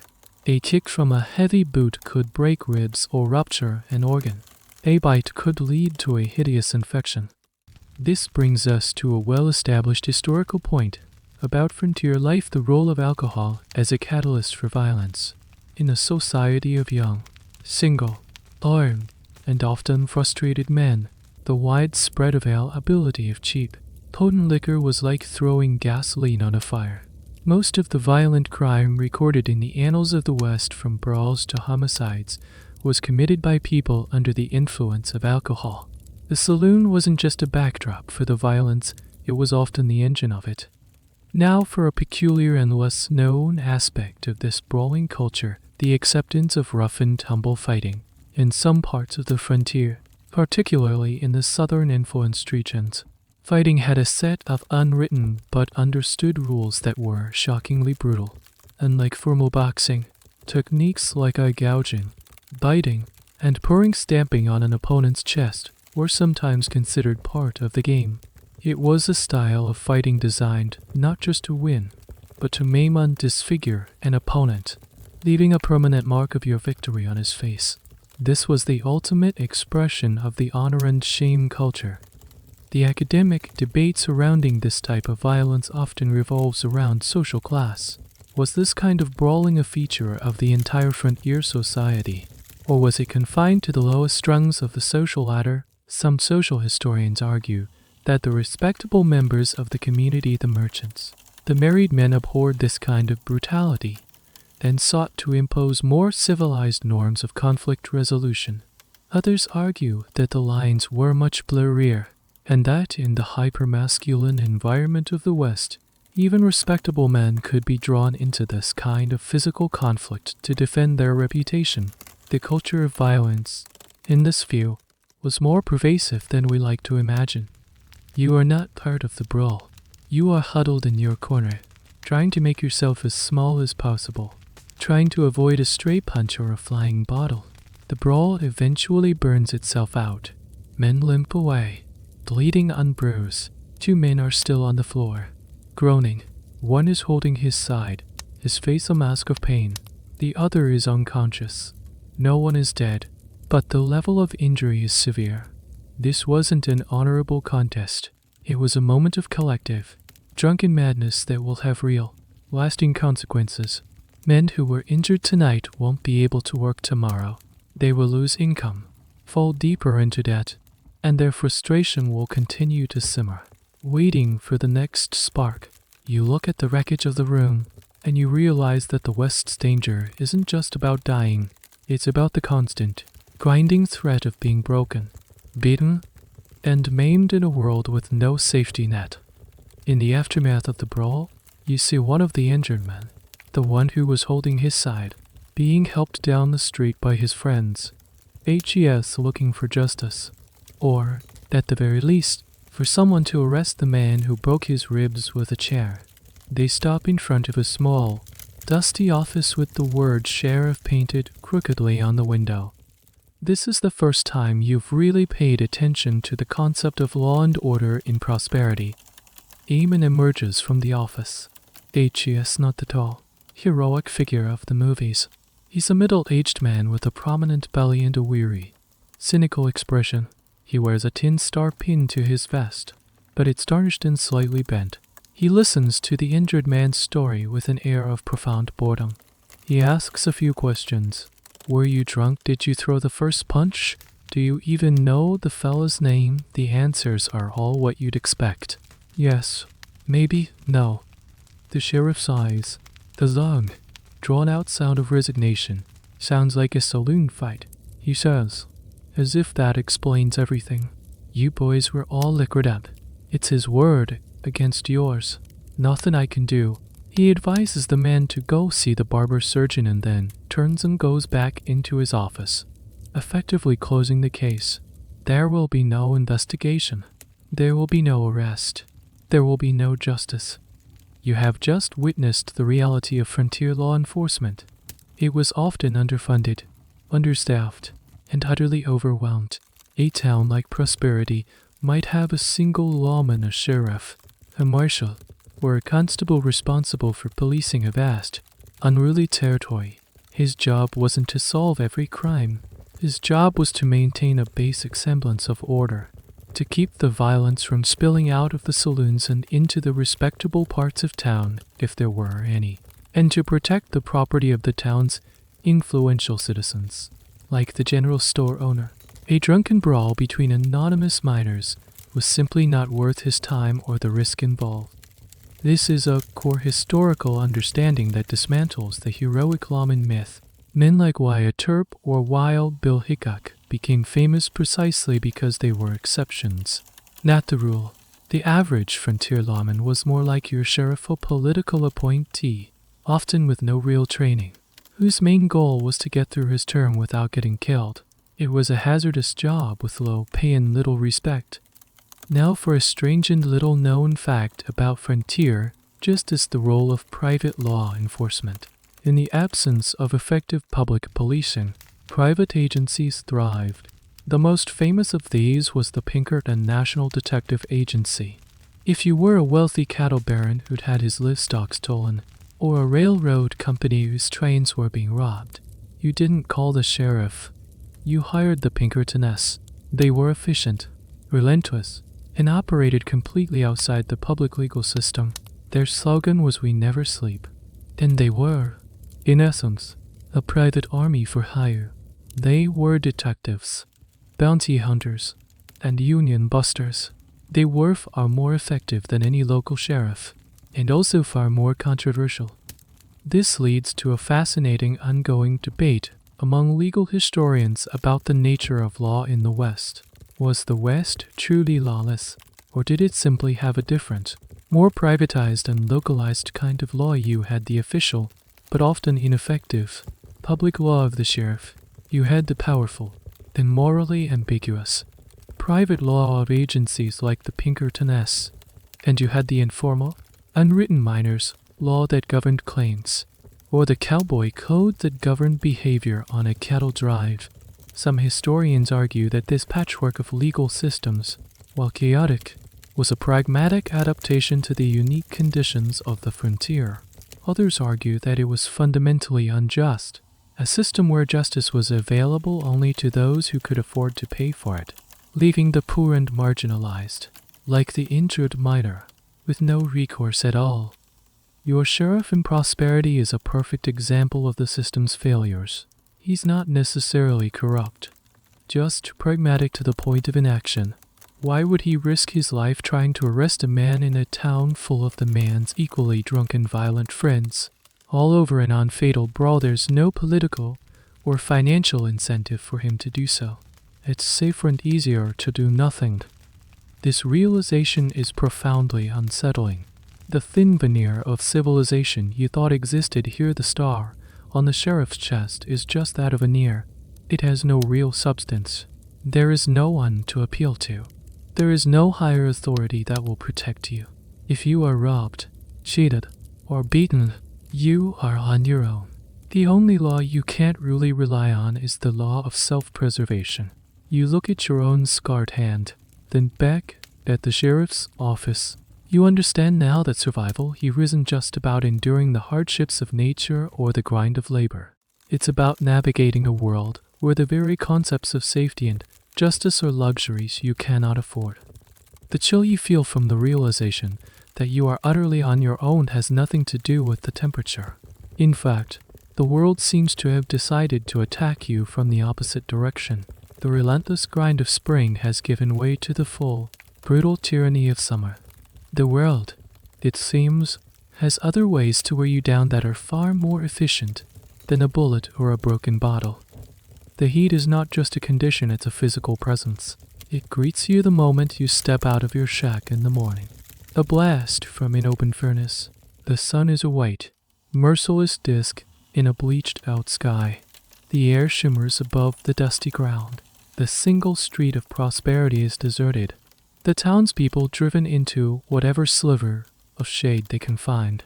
The only sounds are the buzzing of flies and the creak of dry wood contracting under the assault.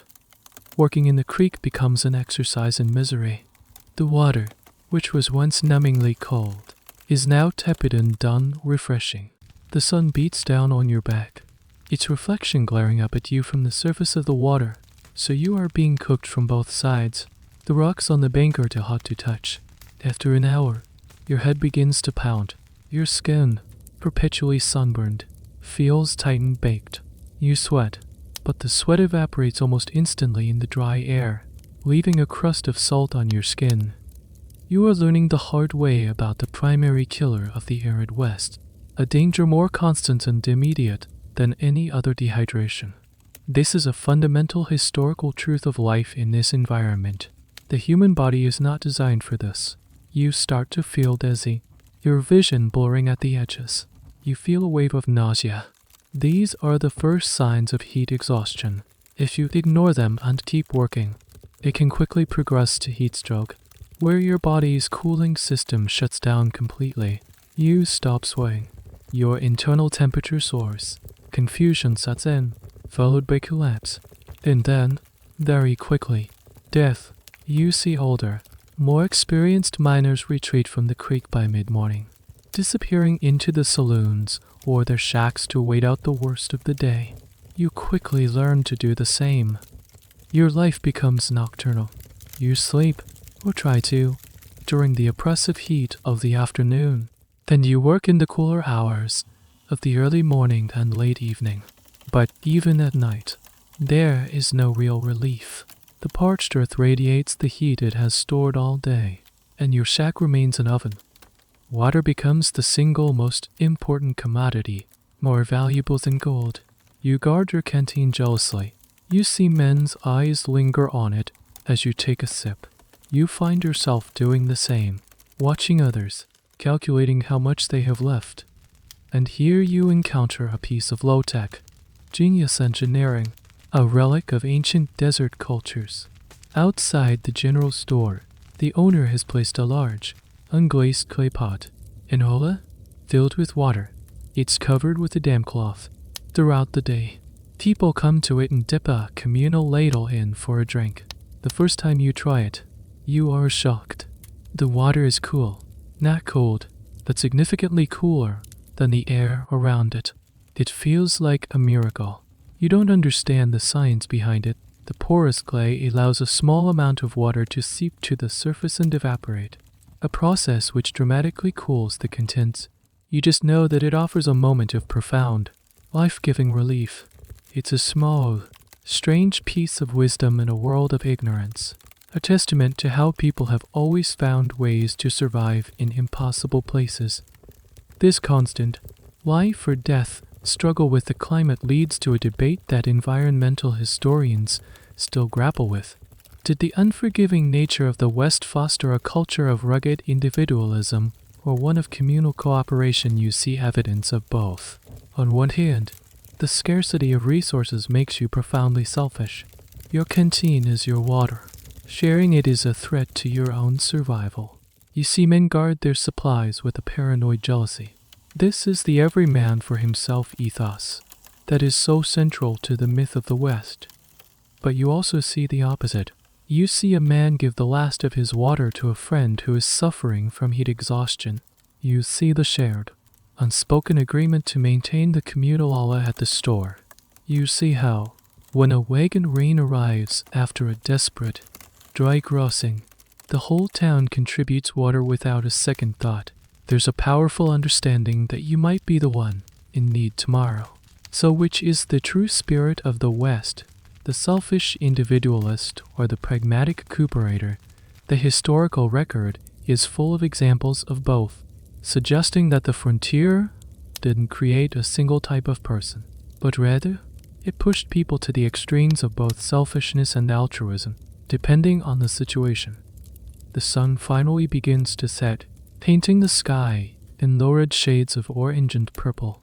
But the heat lingers, a stubborn, suffocating blanket. You sit in the doorway of your shack, too tired to move, too hot to sleep. You have survived another day, but the victory feels hollow.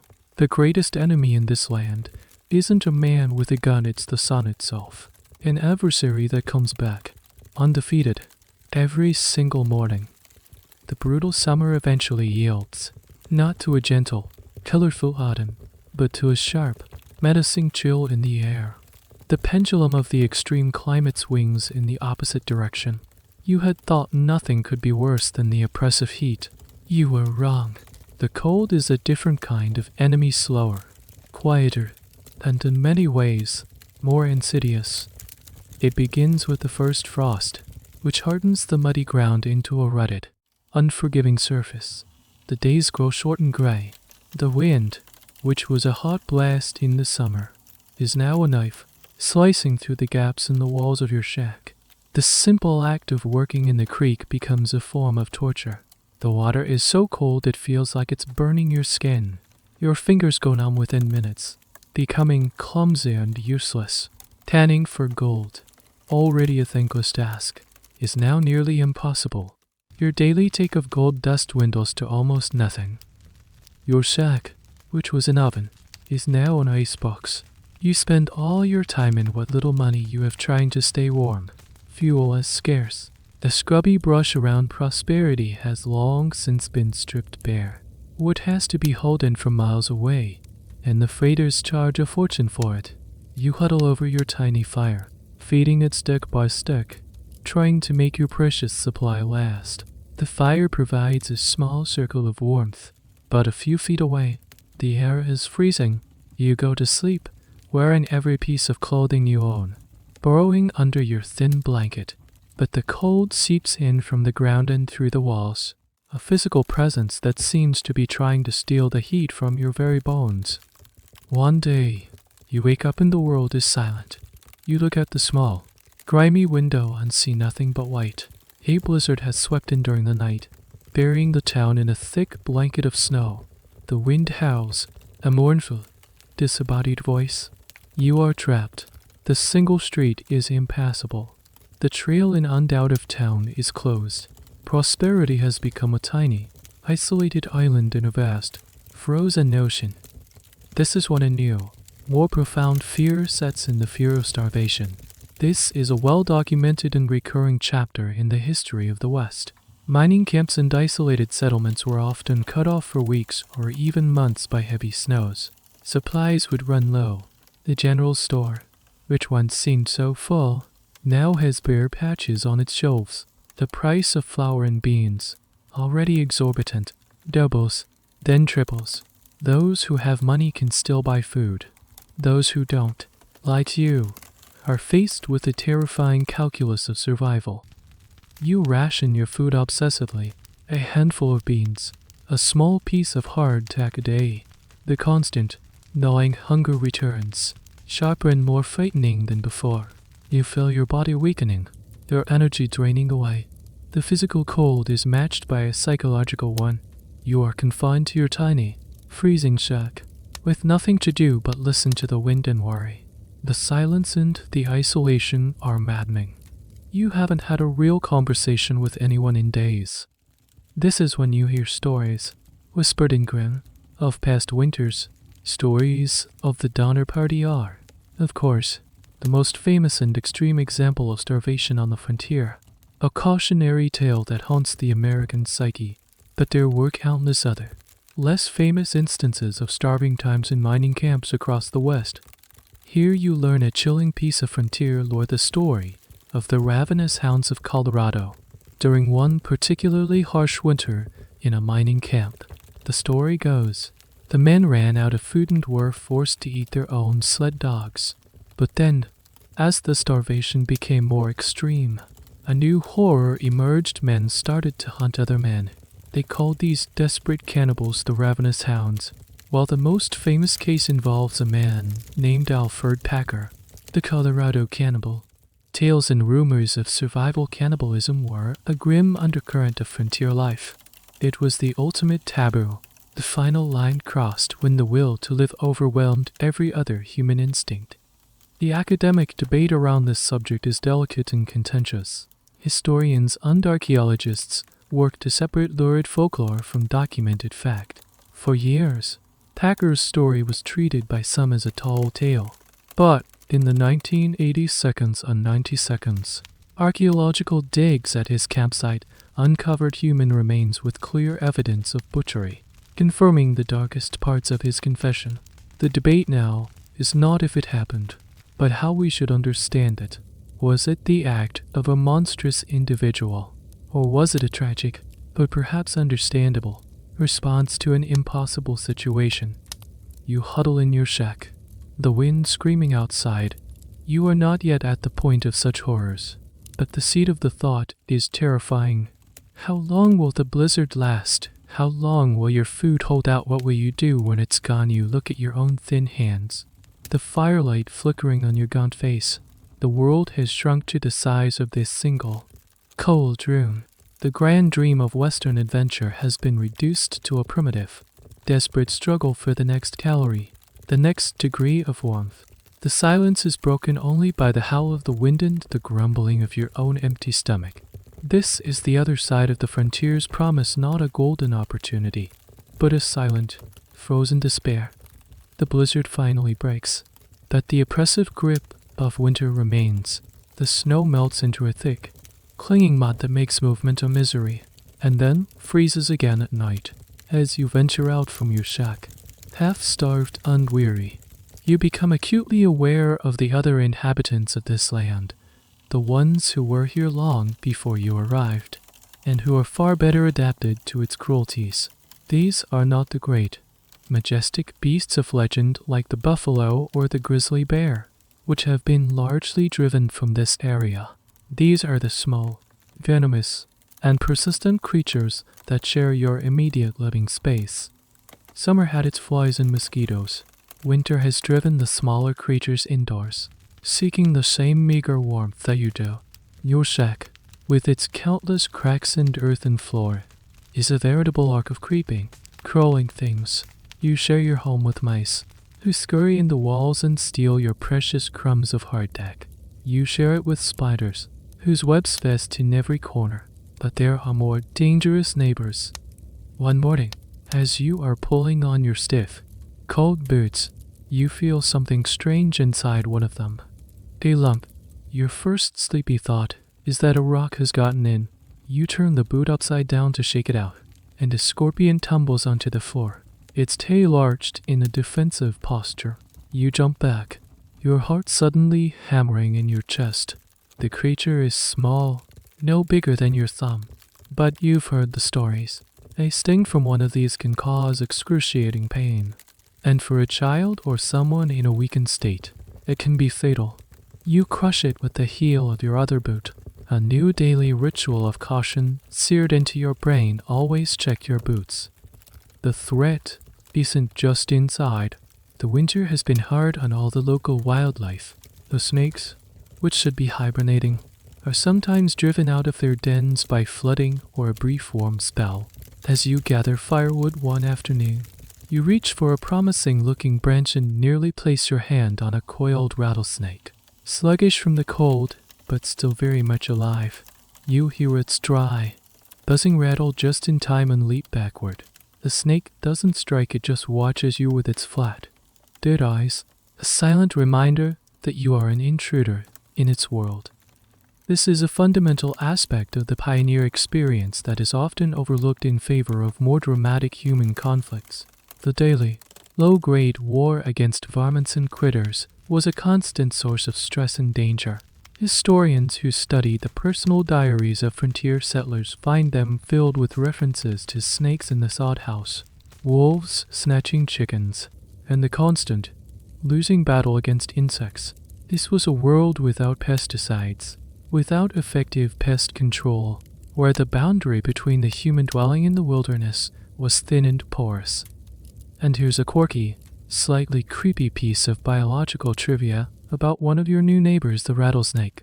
Rattlesnakes are pit vipers, meaning they have heat-sensing pits on their faces that allow them to see the thermal signature of their prey.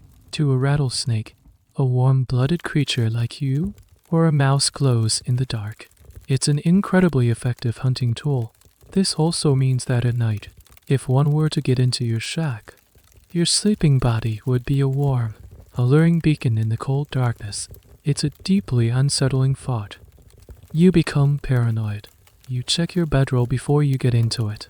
You never reach into a dark space without looking first. Every rustle in the grass, every shadow in the corner of your eye, is a potential threat. This constant, low-level anxiety leads to an interesting debate among environmental and psychological historians. What was the long-term psychological effect of living in such close, unwelcome proximity to a hostile ecosystem? Some argue that it fostered a deep-seated, almost biblical animosity towards the wilderness, a desire to conquer and tame nature, to pave it over and eliminate all the things that crept and crawled. This war on nature ethos, they argue, became a defining characteristic of American expansion. Others suggest a more complex relationship. They argue that it also bred a profound and practical respect for the natural world. You learned the habits of the creatures around you. You learned which snakes were dangerous and which were harmless. You learned to read the signs of the seasons. This wasn't a romantic, back-to-nature respect, but a pragmatic, cautious one born of the need to survive. You didn't love the rattlesnake, but you respected its space and its power. One night, you are jolted awake by a sound. A faint scratching and gnawing sound from the corner where you keep your pathetic stash of food. It's a rat. The big one. You've seen its droppings. It's been stealing your food. The food that stands between you and starvation. In a blind rage, you grab a piece of firewood and hurl it into the darkness. You hear a squeal and a thump. Silence. You light a candle with a trembling hand. You have killed it.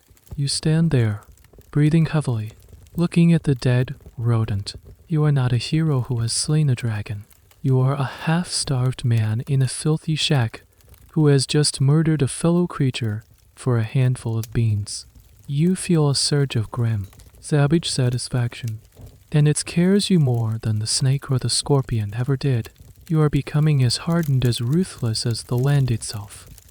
The winter drags on, a monotonous eternity of gray skies and gnawing hunger, the physical hardships, the cold, the hunger, the constant threat of vermin are immense. But another, more subtle enemy has begun its assault. It's an affliction for which there is no poultice, no whiskey anesthetic. It's a profound, crushing loneliness that threatens to extinguish the last embers of your spirit. You've been isolated before, but this is different. This is a deep, existential solitude. In your shack, you are an island. When you venture into town, you are just one lonely island, floating in a sea of other lonely islands. The brief, functional interactions at the store or the tense, silent communion of the saloon do nothing to abate it. There is no real community here, no shared joy, no genuine comfort. Every man is locked inside his own private struggle, his own private disappointment. You find yourself talking to yourself, just to hear the sound of a human voice. You pace the tiny confines of your shack like a caged animal. You stare out the window for hours at the bleak, unchanging landscape. The silence is no longer peaceful, it is a weight that presses down on you. Your thoughts, with nothing to distract them, begin to circle in on themselves. A downward spiral of regret and despair. You think about the home you left, the family you abandoned, the foolishness of the dream that leads you to this frozen hell. This is the prairie madness or prairie fever you've heard whispers of, a well-documented psychological phenomenon of the 19th century frontier, while often associated with the wives of homesteaders, trapped for months on end in isolated sod houses on the vast, featureless plains. It affected men too, miners, trappers, and cowboys, all living lives of extreme isolation. Worse, susceptible.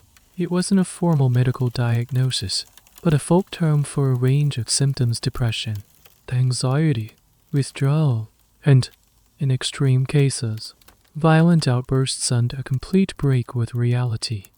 Historians and psychologists have long debated the cause. Was it the sensory deprivation of the monotonous landscape, the endless grass, the endless sky? Was it the social isolation and the lack of human contact? Was it the immense physical and emotional stress of frontier life, a form of what we would now call PTSD? The consensus is that it was likely a combination of all these factors, a perfect storm for a mental health crisis. You feel it happening to you. Your memories of your old life are starting to feel like they belong to someone else. The faces of your loved ones are becoming blurry, their voices faint. The person you were back in the East seems to be dissolving, replaced by this grim, silent creature who checks his boots for scorpions and counts his beans like they are jewels. And here's a peculiar, sad detail about the attempts to combat this loneliness. In the absence of real human companionship, people formed intense bonds with animals. A cowboy's relationship with his horse was not just a matter of practicality. It was often his most significant emotional connection. Miners in their lonely cabins would adopt stray dogs, cats, or even befriend wild animals like squirrels or birds, talking to them as if they were people. These animals were not just pets, they were anchors to sanity, a living, breathing presence that stood between the frontiersman and the abyss of total solitude. You have no such companion. The only animal you've interacted with recently is the rat you killed. This leads to a quiet but persistent debate in the field of social history. How much did this pervasive loneliness shape the American character? Some scholars, following the traditional rugged individualism narrative, argue that this solitude forged a strong, self-reliant, and independent spirit. It taught people to depend only on themselves, creating the iconic, stoic American hero. But a more critical school of thought argues that the legacy of this loneliness is far darker. They contend that it created a population that was emotionally stunted, uncomfortable with intimacy, and prone to violence as an outlet for unexpressed feelings. This deep-seated loneliness, they argue, didn't create heroes, it created generations of damaged, isolated men who passed their emotional poverty down through their families. It's a more challenging and less romantic view of the frontier's psychological impact. One night, the loneliness becomes unbearable. You pull on your coat and walk to the saloon, not for a drink, but just to be in a room with other human beings. You stand in the corner, watching them. You see the same blank, haunted look in their eyes that you see in your own reflection. They are all here for the same reason. They are all just as lonely as you are. But there is no connection. No one speaks to you. You are all just ghosts, haunting the same room, each trapped in your own invisible prison. You turn and walk back to your shack, the cold outside now feeling less bitter than the coldness inside. You have survived the blizzards, the fevers, the hunger, but you are beginning to wonder if you will survive the silence. The iron grip of winter finally begins to loosen. The sun has a little more warmth, the days a little more light. The thick mud starts to dry out, and trickles of meltwater signal that the creek will soon be workable again. With this physical thaw comes a slight social thaw. The population of prosperity, which felt so static and suffocating, begins to shift. New faces arrive, their wagons having made it through the now passable trails. And among them, you see something you haven't seen in months, women. They are not the delicate, parasol-twirling ladies of eastern cities. These are women who have endured the same grueling journey as you have. Their faces are weathered by the sun and wind. Their hands are chapped and strong, and their eyes hold a look of weary determination that you recognize all too well. They arrive not as decorative additions to the town, but as active participants in its struggle for survival. You watch as a family sets up camp near your shack. The man immediately begins assessing his mining prospects. His wife, without a moment's rest after a 1,000-mile journey, immediately begins the work of creating a home out of nothing. She directs the unloading of the wagon, organizes their meager supplies, starts a fire, and begins to cook a meal, all while keeping an eye on two small, dust-covered children. In a single afternoon, she imposes a small circle of order onto the surrounding chaos. This brings you face to face with a massive, and often ignored, part of the Wild West story, the lives of the women who built it. The popular history, the one of dime novels and movies, is a story about men, cowboys, gunslingers, prospectors, lawmen. Women, when they appear at all, are often relegated to stereotypical roles: the saintly schoolmarm, the saloon girl with a heart of gold, or the helpless damsel in distress. The historical reality was infinitely more complex and far more impressive. Women on the frontier did everything men did, with the added burdens of child care and domestic management in impossible conditions. They ran homesteads, managed ranches, and owned businesses. They worked alongside their husbands in the fields and, yes, even in the gold mines, tanning for gold or running the rocker boxes. They were farmers, teachers, doctors, writers, and entrepreneurs. You see this resilience firsthand. You see the woman next door planting a small, protected garden. Using fertilized soil she carefully brought with her, in a desperate attempt to grow a few precious vegetables. You see her mending clothes, preserving what little food they have, and creating a space that feels less like a temporary camp and more like a home. She is fighting a war on a different front than the men. It's a war against chaos, filth, and despair, and she fights it with relentless, exhausting labor. Now for a fascinating, uncounterattouched piece of social history in some ways. The West offered women more opportunities than legal rights than the state, traditional East. In 1816, the territory of Wyoming became the first place in the world to grant women the unconditional right to vote. Why, the reasons are still debated by historians.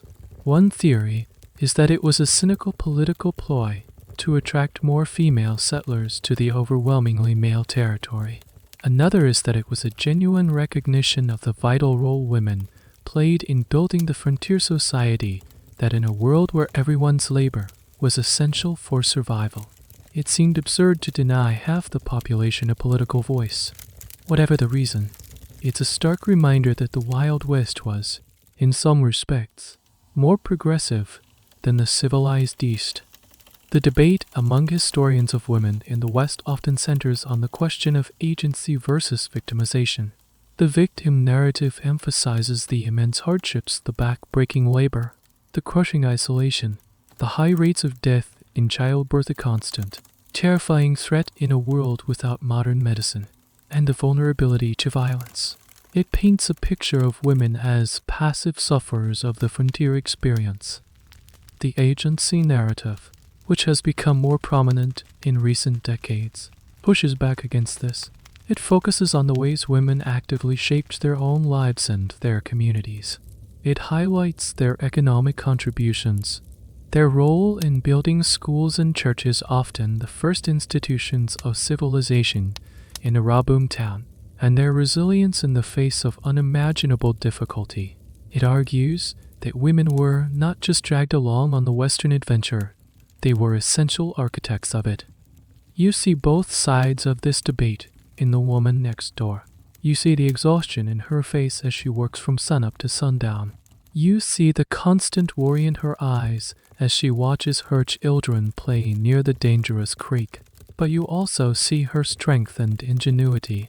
You see the small community she builds with the one or two other women in town, sharing resources, knowledge, and emotional support in a way the men around them seem incapable of doing. They create a network of mutual aid that is far more real and effective than the brittle camaraderie of the saloon. You watch her one evening, singing a lullaby to her child as the sun sets. This simple, quiet act of tenderness is so alien to the harsh, masculine world of prosperity that it feels like a revelation. It's a reminder of a different way of being, a world that isn't just about taking and competing, but about nurturing and building. Her presence doesn't just change the demographics of the town, it begins to slowly, subtly, change its very soul. The arrival of new families does more than just break the monotony. It brings a tangible link to the world you left behind.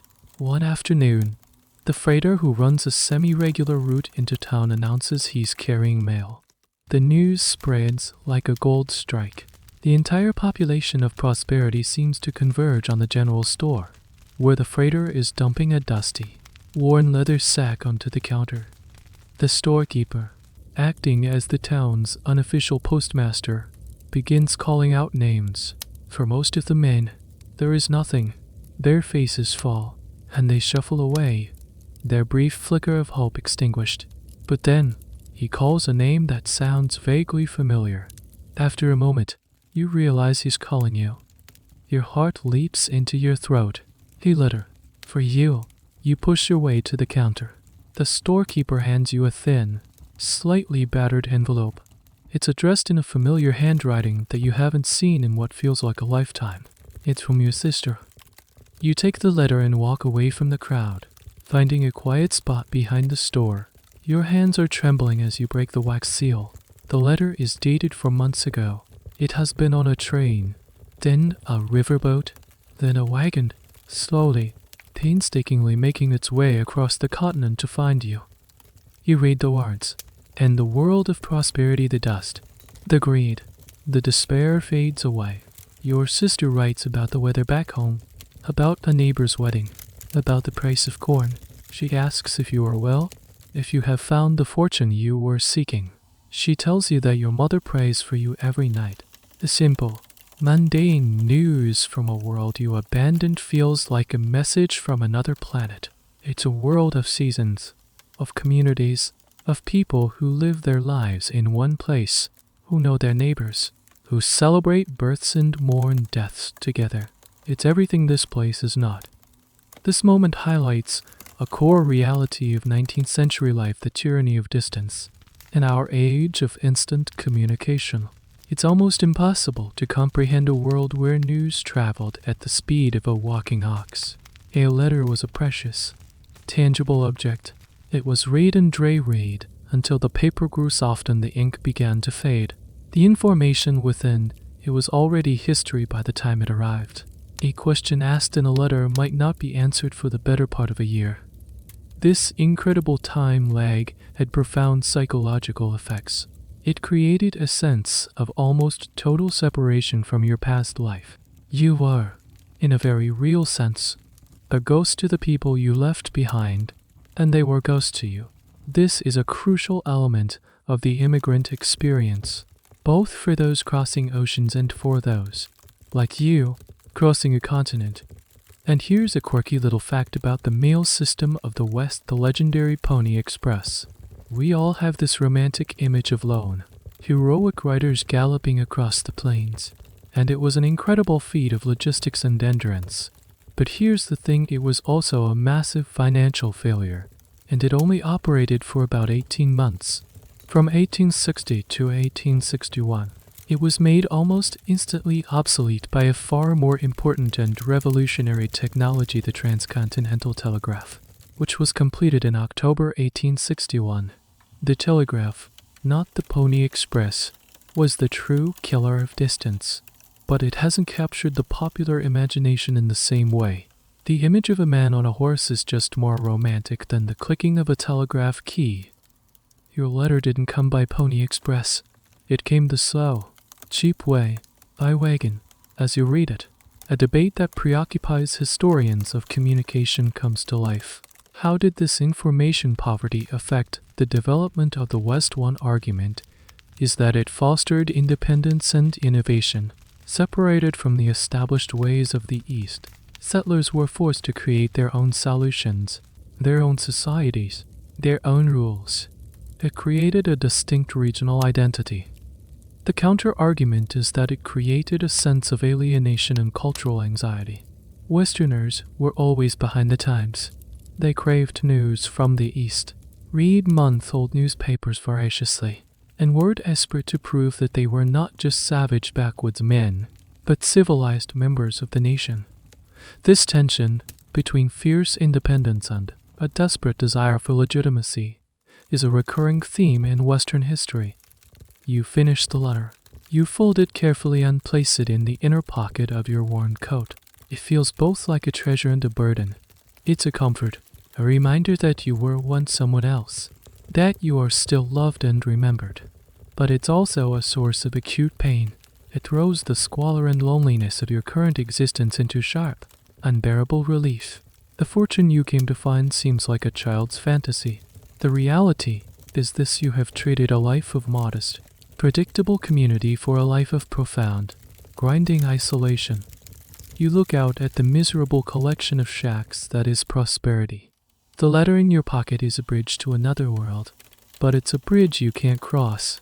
You are stuck here, haunted by the ghost of a life you willingly threw away. The sun is setting, and the familiar, cold loneliness begins to descend once more, made all the sharper by the brief, painful warmth of a 4-month-old letter. The letter from home acts as a catalyst. It breaks the spell of grim acceptance that has settled over you. For the first time in months, you begin to seriously think about the future, and you realize with a sickening certainty that prosperity has no future.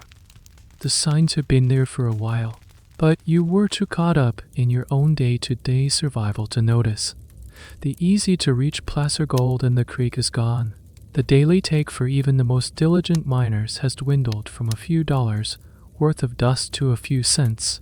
The frantic, hopeful energy that once defined the town has been replaced by a sullen, lethargic despair. The saloon is still full, but the laughter is gone, replaced by low, bitter muttering. Then the rumors start. They whisper of a new strike a few hundred miles further west, in the next territory, a place with a name like Last Chance Gulch or Lucky Boy Canyon. At first, it's just a rumor, but then a prospector who left weeks ago sends word back with a freighter. He says the creeks are rich, the nuggets are the size of beans, and the land is wide open. It's the same story that drew you here, the same seductive, impossible promise. You want to dismiss it as a lie, but you can't, because hope, even a sliver of it, is more powerful than the grim reality around you. The exodus begins as a trickle, then becomes a flood. One morning, you see a man you vaguely know packing his meager belongings onto a mule. He's leaving. A few days later, a whole group of men pulls out, their faces set with the same desperate optimism you once had. The town is emptying out. This is the life cycle of the boomtown, a classic and brutal chapter of Western history. A town is born in a flash of gold-fueled hysteria. It thrives for a year, maybe two, a chaotic hub of commerce and desperation. And then, when the easily accessible resources are depleted, it dies just as quickly. The population moves on, chasing the next rumor, the next phantom strike. The first to leave are the prospectors. Then, the businesses that serve them begin to close. One of the 3 saloons shuts its doors. The barber surgeon packs up his saws and his razors and heads for the new camp, where there will be a fresh supply of infections and injuries. The storekeeper, the shrewdest of them all, starts selling off his remaining stock at a discount and loads the most valuable goods onto his own wagons. He knows the town is finished. You are now living in a ghost town in the making. The wind whistles down a main street that is half deserted. Empty shacks, their doors swinging on broken hinges, stare at you like hollow eye sockets. The silence you once found so oppressive is now filled with a sense of decay and failure. The place is haunted by the ghosts of 1,000 broken dreams, including your own. Here's a curious detail about these ghost towns that you can still see today. If you visit one, you'll often find that the most durable, well-built structures left standing are the bank vaults or the jails. The wooden saloons and hotels have collapsed, but the stone or brick structures built to protect either money or people remain, lonely monuments to what the town once valued most. It's a sad, physical reminder of the priorities of the past. This phenomenon of boom and bust cycles leads to a significant debate among economic historians of the West. Was this rapid, chaotic movement of capital and labor an efficient, if brutal, method of exploring and exploiting the continent's resources, or was it a profoundly wasteful and destructive process this grasshopper economy, as some have called it, stripped the land of its surface-level wealth, created massive environmental damage placer mining, and especially later hydraulic mining, choke rivers with sediment for decades, and left behind a trail of social and ecological wreckage. It was a model of short-term profit over long-term stability. You stand in the middle of the dying town. You have a choice to make. You can stay here, clinging to the faint hope that some new vein will be discovered, and likely starve or freeze to death in a completely abandoned settlement.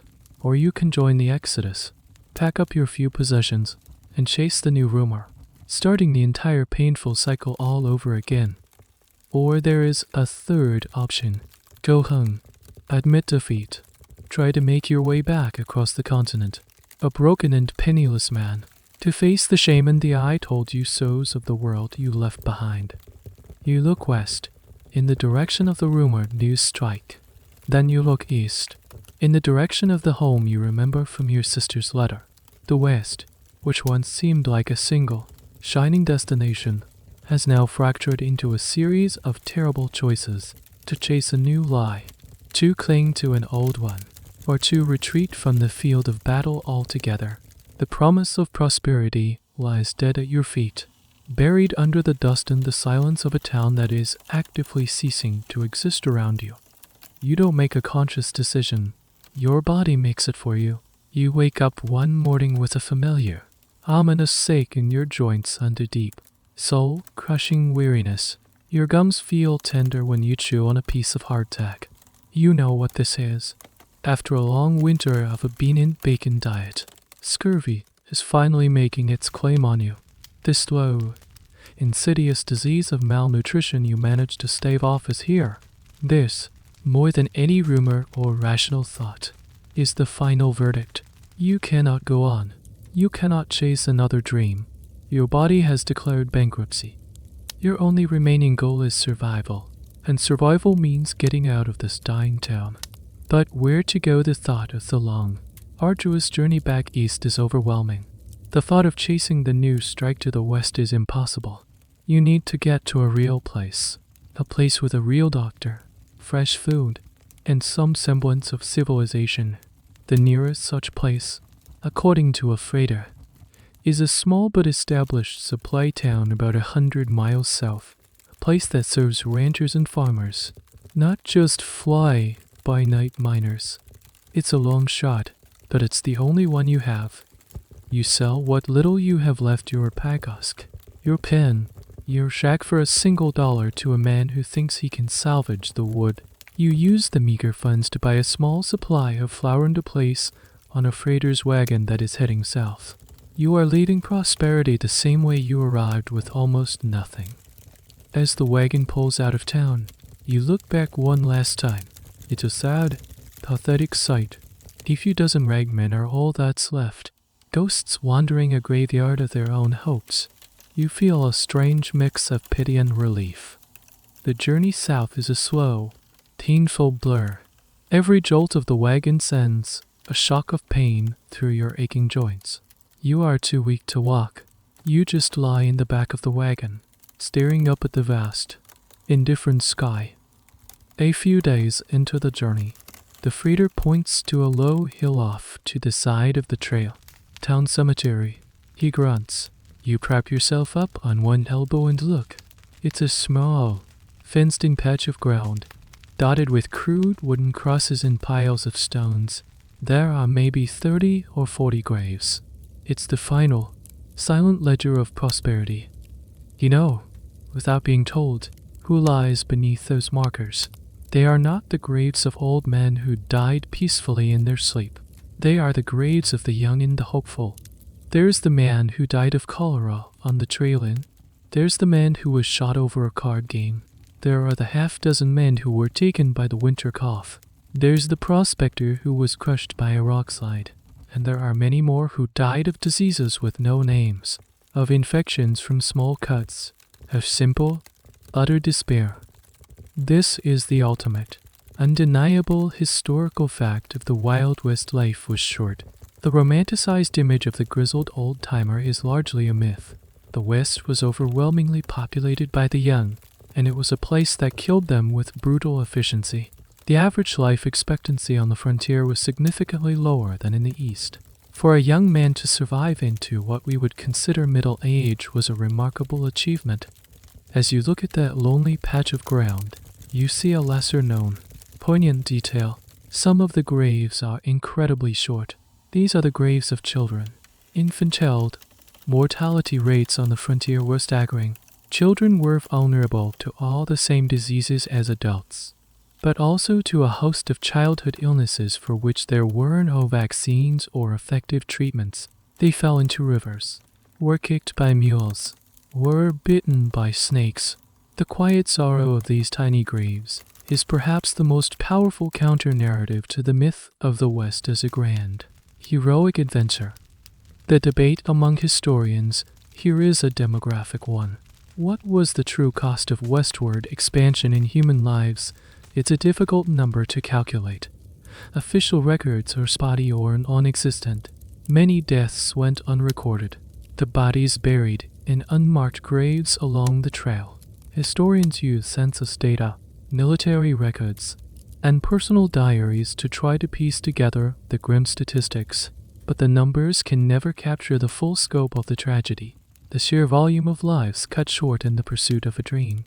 That small, forgotten cemetery on the hill is a more honest history book than any dime novel ever written. The wagon moves on, and the cemetery disappears behind a ridge. You lie back, the faces of the dead swimming in your mind. You could have easily been one of them. You still might be. The only difference between you and the men on that hill is a few days and a few miles. You have failed to find your fortune. You have lost your health, your hope, and a year of your life. But as you look at that disappearing hill, you realize you have gained one thing. It's not wealth or glory. It is the simple, brutal, and profoundly lucky gift of survival. You are leaving. They are staying forever. The freighter's wagon finally crests a hill, and below you is a sight so ordinary it's breathtaking. It's the supply town. It's not beautiful. It's dusty and plain, but it's different from prosperity. The streets are wider. There are actual houses with fences and small gardens. You see a church steeple. You see a schoolhouse with the sound of children's voices drifting from it. This is not a temporary camp built on greed. This is a community built to last. The wagon drops you off in front of a boarding house. You use the last of your money to pay for a week's rent on a small, clean room and, more importantly, for meals. That first meal is a revelation. It's a simple stew, but it has potatoes and carrots in it. There's a side of cornbread and a glass of fresh milk. To your malnourished body, it tastes like the most exquisite banquet you have ever had. You can feel the life, the vitamins, seeping back into your system. As you slowly recover your health in this quiet town, you start to notice things you never saw in the mining camp. You see the faces of the West that don't appear in the legends. You see the Chinese laundryman working tirelessly in his small shop, steaming and pressing shirts for the ranchers and townsfolk. He is quiet, industrious, and almost invisible to the white society around him. Yet, he provides an essential service. You see black cowboys, buffalo soldiers on leave from the nearby fort, walking with a pride and confidence that belies the intense discrimination they face. You learn that a significant percentage of the cowboys who worked the great cattle drives were African American. Many of them, former slaves, seeking a new life and a measure of freedom on the open range. Their stories are almost completely absent from the classic Hollywood Western. You see the local Native American families who come into town to trade. They are from the nearby reservation, a people displaced and dispossessed, struggling to survive in a world that has been stolen from them. They are often treated with suspicion and contempt by the townspeople, yet they carry themselves with a quiet dignity that feels ancient and powerful. This is the great, corrective work of modern Western history to populate the landscape with the people who were always there, but who were written out of the dominant narrative. The story of the West was never just about white cowboys and settlers. It was a complex, multicultural world where the lives of Anglo-Americans, African-Americans, Hispanic vaqueros, Chinese laborers, and dozens of Native American tribes intersected and collided.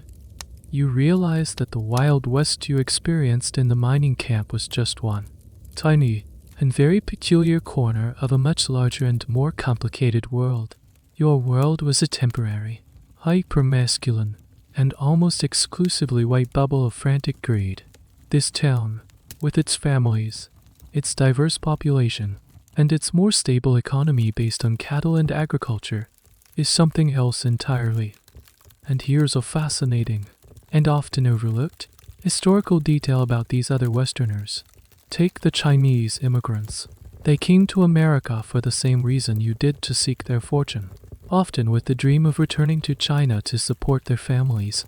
They faced immense racism and discriminatory laws, like the Chinese Exclusion Act of 1882. But they were also incredibly resilient and entrepreneurial. They didn't just work in laundries and restaurants. They were essential labor in the construction of the Transcontinental Railroad. They were miners, farmers, and merchants. They built their own communities and support networks, creating rich cultural enclaves in the heart of the American West. The debate among historians today is no longer if these groups were important, but how to integrate their stories into the mainstream narrative. For a long time, Western history was written from the perspective of the conquerors. The new Western history movement that emerged in the late 20th century sought to change that. It focuses on the West as a place of conquest, convergence, and complex cultural exchange. It challenges the very idea of the frontier as an empty land waiting to be settled, reframing it as an occupied land that was invaded and transformed. This approach is more complicated, less heroic, and far more accurate. You sit on the porch of the boarding house, watching the evening life of the town unfold. A Mexican family walks by, laughing and talking in Spanish. A black cowboy gives a respectful nod to the sheriff. The world is so much bigger and more varied than you ever imagined from the confines of your miserable shack in prosperity. You came west chasing a simple, childish story about gold. You are leaving with a much more complex, and ultimately more truthful, understanding of what this place really was. It was not one story, but thousands of them, all happening at once. Most of them, you realize, have never been properly told. Weeks pass. The potatoes and the milk have worked their quiet magic. The ache in your joints has faded. The swelling in your gums is gone. Your health has returned. But your spirit remains in foreclosure. You have no money, no prospects, and no desire to return to the back-breaking, soul-crushing labor of prospecting. You are a ghost in this quiet town, subsisting on odd jobs sweeping floors, mucking out stables for enough money to pay for your room and board. One evening, you are sitting on the boarding house porch when a freighter drops off a bundle of newspapers from the east. They are weak-souled, but they are a precious commodity. You pick one up. It's filled with stories of politics, industry, and high society back in the cities. And then you see it. A full-page advertisement for a new Wild West show. It features a dramatic woodcut illustration. A handsome, heroic-looking man with a flowing mustache and a buckskin jacket. A man like Buffalo Bill Cody is firing a pistol at a charging buffalo. In the background, savage Indians in war paint are attacking a log cabin, while brave cowboys ride to the rescue. The text is filled with breathless, exciting prose. It speaks of the romance of the frontier, epic battles, and the thrilling lives of America's greatest heroes. It promises an authentic, educational, and exhilarating look at life on the untamed plains. You stare at the advertisement, and the strange, cold anger begins to build inside you. This is it. This is the why. This is the polished, sanitized, and wildly profitable fantasy that is being sold to the people back east. This is the story that sent you and thousands of others on a fool's errand. Where in this picture is the cholera? Where is the dysentery from the foul water? Where is the slow, agonizing death from a tetanus-infected cut? Where is the gnawing hunger of a winter blizzard? The crushing loneliness, the back-breaking, pointless labor for a few flakes of dust? Where are the real killers, the diseases, the accidents, the grinding poverty? They aren't here. They have been erased, replaced by a thrilling spectacle of cowboys and Indians. This is the historical moment when the reality of the West you lived begins to be transformed into the myth of the West that will live forever. The late 19th and early 20th centuries were the golden age of this myth-making. The Wild West shows of men like Buffalo Bill were a global phenomenon. They traveled the world, performing for millions, including the crowned heads of Europe. They created a powerful, enduring, and deeply misleading image of the American frontier. And here's a fascinating, and somewhat ironic, fact about these shows. To create their authentic spectacle, they often hired real Western figures, real cowboys, real sharpshooters like Annie Oakley, and even real Native American leaders like Sitting Bull, who toured with Buffalo Bill's show for a short time. These individuals, whose real lives were often defined by hardship and tragedy, were now performing a theatrical, romanticized version of their own experiences for an audience that had no concept of the reality. They became actors in their own myth. This leads to the final, and perhaps most profound, historical debate about the Wild West. Why did this myth become so powerful? Why do we, as a culture, continue to be so drawn to this romanticized version of a brutal reality? One school of thought argues that it serves a deep national, psychological need. As America was becoming an industrialized, urbanized nation, people felt a nostalgia for a seemingly simpler, more heroic past. The West became a national origin story, a place where the American character, rugged, individualistic, freedom-loving, was forged. It was a comforting lie to tell ourselves as we sat in crowded cities and worked in noisy factories. Another, more critical perspective argues that the myth was a form of political justification. By portraying the West as an empty land inhabited by noble cowboys and savage Indians, the myth effectively erased the violent history of conquest, displacement, and genocide. It turned a morally complex and often shameful chapter of history into a simple, heroic adventure story. The myth, in this view, is a form of cultural amnesia, allowing the nation to celebrate its expansion without confronting its costs. You fold the newspaper and put it down. You are not a hero. You are not a villain. You are just a survivor. You have lived through the mundane, grinding, and inglorious reality that this advertisement so successfully conceals. You look out at the quiet street of the small, real Western town. It lacks the drama and excitement of the poster, but it has the one thing the poster completely lacks: truth. You have no fortune to show for your time in the West. You have no heroic stories to tell. All you have is the quiet, bitter knowledge of the difference between the dream and the reality. Then you realize, with a final, weary clarity, that this knowledge is the only kind of gold you were ever going to find. The sun has long set. The last of the day's warmth has bled from the dusty ground, and a profound stillness settles over the small town. The lights in the windows of the houses have begun to go out, one by one, leaving only the vast, indifferent sprinkle of the stars above. You can hear the soft rustle of the wind in the eaves of the boarding house, a sound that is no longer menacing, but simply there, a gentle, constant whisper in the deep, deep quiet of the continent. You feel the weight of your own body, the gentle rise and fall of your own breath. The aches of your journey have softened into a distant memory, like the echoes of a story someone else once told you. The fever dreams and the gnawing anxieties have receded, leaving behind a smooth, quiet calm. You are no longer running from something or chasing after anything. You are simply here, in this moment, suspended in the soft, dark velvet of the night. The edges of your thoughts begin to blur, the sharp lines of memory softening and dissolving into the peaceful dark. The face of the storekeeper, the sound of the saloon piano, the sting of the freezing water in the creek, they all drift away, becoming less like memories and more like the half-forgotten images of a dream you are already leaving behind. You are floating now, untethered, in a place between waking and sleeping, a place of profound and gentle rest. The journey is over. The struggle is done. There is only the darkness, the quiet, and the slow, easy rhythm of your own breathing, pulling you down, down into a deep and dreamless sleep. The end of the article. Good night.